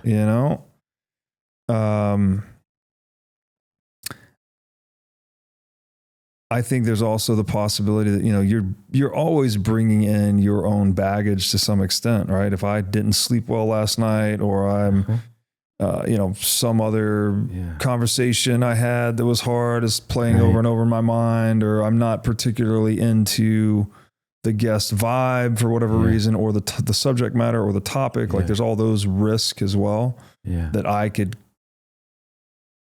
help. I could drop the ball, so to speak, in those respects. But I think this is another thing I picked up from someone, I don't even know, probably Peterson or Vervaeke. Yeah. But the truth that you can only have a good conversation with someone when you assume they have something that you could learn, right? Like you can't come into the conversation really with an agenda. Yeah. Like I want to come in prepared. I want to know who they are. I want to know what we're going to talk about. Yeah. I want to have a general direction we're probably going to go. I'm not going to force the conversation that direction. Yeah. Oftentimes we prepare 3-page conversation outlines and we touch like one point in the whole thing, and the rest of it's just a riff. Yeah. All right. It's going so well. Yeah. Other times, maybe they're short-winded or whatever, we actually need to follow the outline a little more closely. Yeah. But I think that, what does that mean? I mean, I guess it's connecting to the person. Like, I think that's probably what you've done a really good job of, is that you're not just here firing off questions and then like, okay, that question's answered, next question. Even though you're doing that, you're not doing that, right? Like you're connecting with me, my emotional state, these other deeper levels below propositional knowing. Like I'm trying to do that. I don't have circling experience. I don't have any formal training in this regard. But I try to meet the person in front of me. You know, what's a person like? That's a great question. What's that distinction between meeting a person and meeting? I don't know what other individual. An individual. The one that I've heard. I mean, this is something that's like, I'm kind of on the edge of my own understanding. I've only recently started making that distinction. This is where the podcast actually starts then. All right. Get ready. Another 3 hours. Maybe it was you it could have been you that I heard that distinction drawn between an individual and a person. I probably, And the individual, which we talk about a lot because, you know, anarcho-capitalist philosophy, libertarian philosophy, like it's all about the ultimate minority, which is the individual. But this distinction that I heard you or someone make was like, okay, the individual is someone that can be quantified, right? You can list them on a census or on a spreadsheet. Yes. Whereas the person, so you have all the quantifiable dimensions of the person, but that leaves out all the quality dimensions or the qualitative dimensions of the person. And so what is a person? I don't know. It sounds like a great question for a whole nother podcast. You know, when we're done with what is money, maybe we'll go to what is a person. Totally. But what I'm hearing is that whatever it is, maybe you can't kind of like bring it out propositionally, but you have an understanding because you actually just made that distinction. It's like, oh yeah, like I try to relate to the person as a person. There's some knowing in there, right? That's. Would you say that, right? That I thou sense, bring it a little bit boober. Would you say like one of the things that when a conversation or a dialogue and a podcast sings, would you say that that's one of the main things that's going on from your part is like, oh yeah, you're beholding the other as a person. Like you have a sense of that.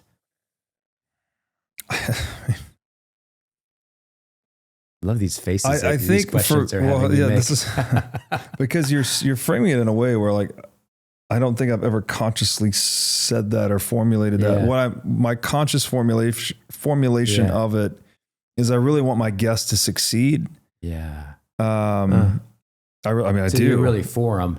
Well, obviously it's like, you know, I'm bringing you on my show. I think what you have to say is interesting. You know, I've followed, you know, I've looked at your work. We're selective about who we bring on. I don't want them to come on and bomb. Like that would be terrible, right? Not just, they wouldn't feel good about it. I wouldn't feel good about it. So I want to help support that success in whatever way I can. And some of the guys, like even Stacks has said something, like they call out things that I don't even know that I do. It's like, you have this way of, what is the thing you say? Like saying back what the guest said in a way that still gives them credit for it or something like that. And like, I'm not trying to do that. I'm just, if anything, I'm just trying to like, I don't know, I guess do active listening to make sure I understand what they're saying. And then, you know, draw some continuity to the next point.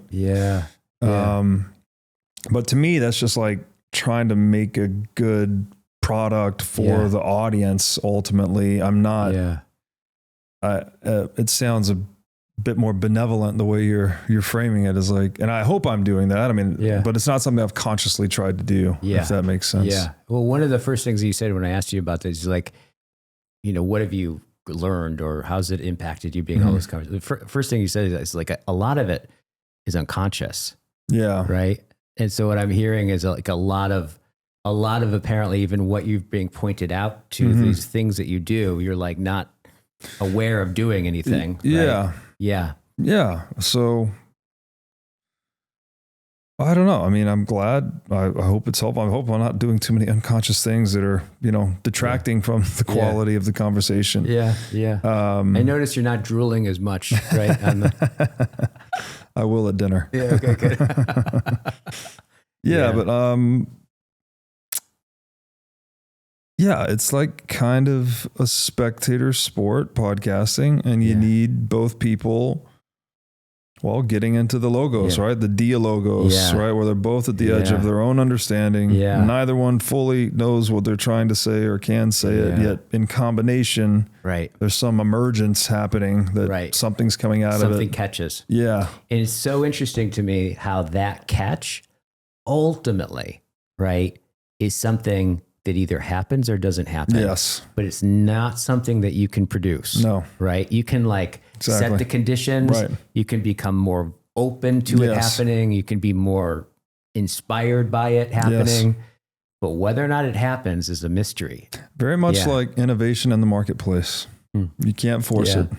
You can just create good conditions that favor it. Yeah, totally. And maybe someone will stumble across penicillin, or maybe someone will, the Wright brothers will take flight. You can't, these aren't things that can be decreed or legislated. You have to just create fair conditions that people can go out and compete peacefully in accordance with their own self-interest, with their private property protected and preserved. And occasionally you get these emergent innovations that radically change the direction of human history forever. Yeah. Yeah, totally.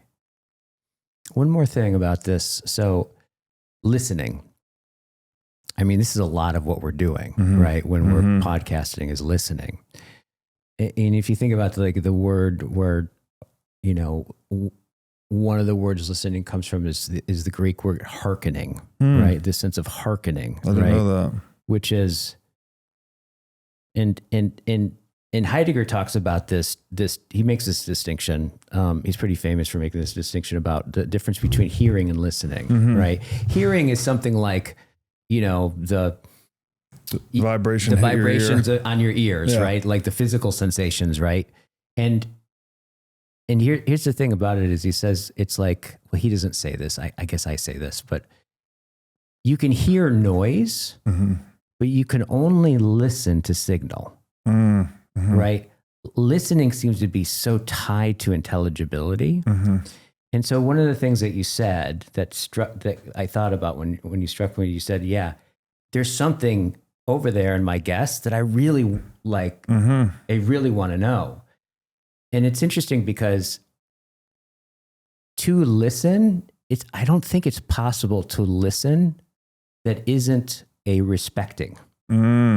Yeah. Right? Because basically I'm saying, if I'm listening to you, I'm already presupposing something is intelligent is over there, right? Yeah. Yeah. Man, that's such there's parallels here with, there's a libertarian author named Hoppe, and he talks about argumentation ethics, that basically to engage in conversation or dialogue, you have to presuppose that the other person is a self-owned, autonomous individual, right? Capable of forming rational thoughts and sharing them. Yes. And so that's the same presupposition we have for private property, basically. Interesting. It's like you're self-owned, you can go out and acquire, you can engage in the dialogue, if you will, with your labor, right? Mix your labor with the raw materials of nature and then produce things of value that you then own. Yeah. And so there is this, there's like, what's the opposite of a performative contradiction? A performative confirmation in a way? Like you're proving, you're confirming your self-ownership. Yeah. And your personhood. Yeah. In your That's a good question. What is the opposite of a performative contradiction? A non-performative confirmation. Co-realization indwelling. We'll call it. Mutual indwelling. Now you're above my pay grade. Yeah. But I think the other thing you brought up listening, this has occurred to me recently. I actually met a gentleman I gave a keynote in Mexico recently. He wrote a whole book on this, that listening itself is a language. Yeah. Right. That you are actively, not only like in the sense you're saying, right? You could follow signal, follow the logos. Yeah. But also just in the raw sense of words, right? Like you say a word that you think means a certain thing and you have to presuppose that I think it means approximately the same thing for us to be able to have a fluid conversation. Yeah. And that it is, we constantly think of the speaker Yeah. But you're also decrypting. Yeah. Right. And interpreting. Yeah. With your ear, and you're drawing connections. You are.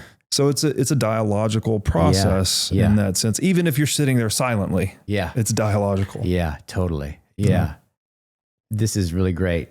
The thing about, I think the normal way people kind of just imagine listening, if they imagine it at all, is kind of information processing. Like I'm an empty head, right? And if I stay quiet while you're done talking and really pay attention, you're going to fill it up, right? And then, tabula rasa, right? Yeah. And then I fill your head up. And if you're but if you think about the phenomenology of listening, man, that's so not it, right? It's interesting because listening is one of the ways to get at it is, so for example, as I'm talking, right, and you're listening, and something triggers a thought, an interesting thought, and you start thinking, right? And we've all had this experience, right? Maybe a minute or so later, you realize, oh shit, I'm not listening, right? Yes. Paying attention. Yeah. So there's something that really shows that there's something deeply coupled between thought and listening. Yes. Like I can't think and listen at the same time. Yeah. It's like the same organ or something, right? Yeah. Which you have to, in a way. Yeah. To some extent, right? Yeah. Like you're not completely off when you're just listening. There's also you're stirring thoughts in my mind. I would say that in some sense you're in a kind of this is where I think it's in the metaxu, it's in the between. It's like real listening is in some sense I give over my thought for you to think me. Yes. Right. In some sense. Right. Like in some sense I'm turning over. Yeah. Right. Your speech, your utterances. Right. The more fully I turn them over to you, I'm actually letting you model think you me. Yes. In some sense. Yeah. And if it's interesting when you think about this, and I know Socrates was, he used to say, all I do is listen to my daimon, right? Like there's something deeply going on with listening, right? And if you think about, some thoughts, right, to think, in order to think them, I have to let go of there's some thoughts that I actually have to alter my presuppositions in order to think that thought, right? And so when you start getting at that level where axioms change and stuff like that, like that's where listening, I think, can be something like transformative. Like now we're talking about where you're actually being changed in the process of listening, right? In a big way. And that's one of the things I've noticed in these dialogues, right? And also, reading like intense literature and texts. And I find that stuff deeply transformative. Oh, me too. In a big way. That's my jam. Yeah. Yeah. I enjoy reading the books that are very difficult, actually, because you do feel that transformation occurring. It's a bit painful in a way, not physically painful, obviously, but like hard. Yeah. Like, what is he trying to say here? And like trying to get through it. But that grappling, that wrestling exactly is something you're doing kind of with your whole being, it seems like. Yeah. No, it's a great point. And then I can't help again, Rene Girard. Yeah. He's a badass. We're talking, but it's really just a ritual. Like it's a ritual of using the open source software of language. Yeah. And so as you're giving me this download, I'm basically modeling you, right? I'm trying to get in your head or see it from your perspective. And then I'll add my own interpretive patina to it and I'll send it back to you. Yeah. And then you repeat. And then there's the betweenness, right? Like we're hitting something that neither one of us know. And then if we're lucky, maybe we stumble onto some breakthrough and then we can share that. Totally. So. And at some point, I'm modeling what you're saying and you're modeling what I'm saying. Right. At some point, there's the thing that's modeled, right? That is then modeling us. That's right. Right. In some way. And that's one way of thinking about a conversation. Yeah. Yeah. So speaking of conversation, we've just had one for great 3 hours. Yeah. So I just want to thank you for. Thank you, man. Yeah. Thank you for doing this. Yeah. You are a fantastic interviewer. Well, thank you. I think it's probably the best interview I've ever done. Honestly, no credit to me, but like just great questions and tapping into the dialogue. Yeah, right? Totally. As Raveki says, following the logos. Yes. You do a great job of that. Yes. So thank you. Thank you. I appreciate that. And your unending appetite, right, for whatever it is that we're looking at, right, is I deeply appreciate it. This is clearly just the beginning. I hope so. Yeah. I hope so. It feels like the right path. Yeah. Yeah. Thank you, my friend. Thank you. Yeah. This is great. Oh. Thanks for watching. If you enjoyed this episode, click here to find more just like it, and here to find our most recent episode. Also, make sure to like this video to help shine light on the corruption of money, and be sure to subscribe to this channel to stay connected.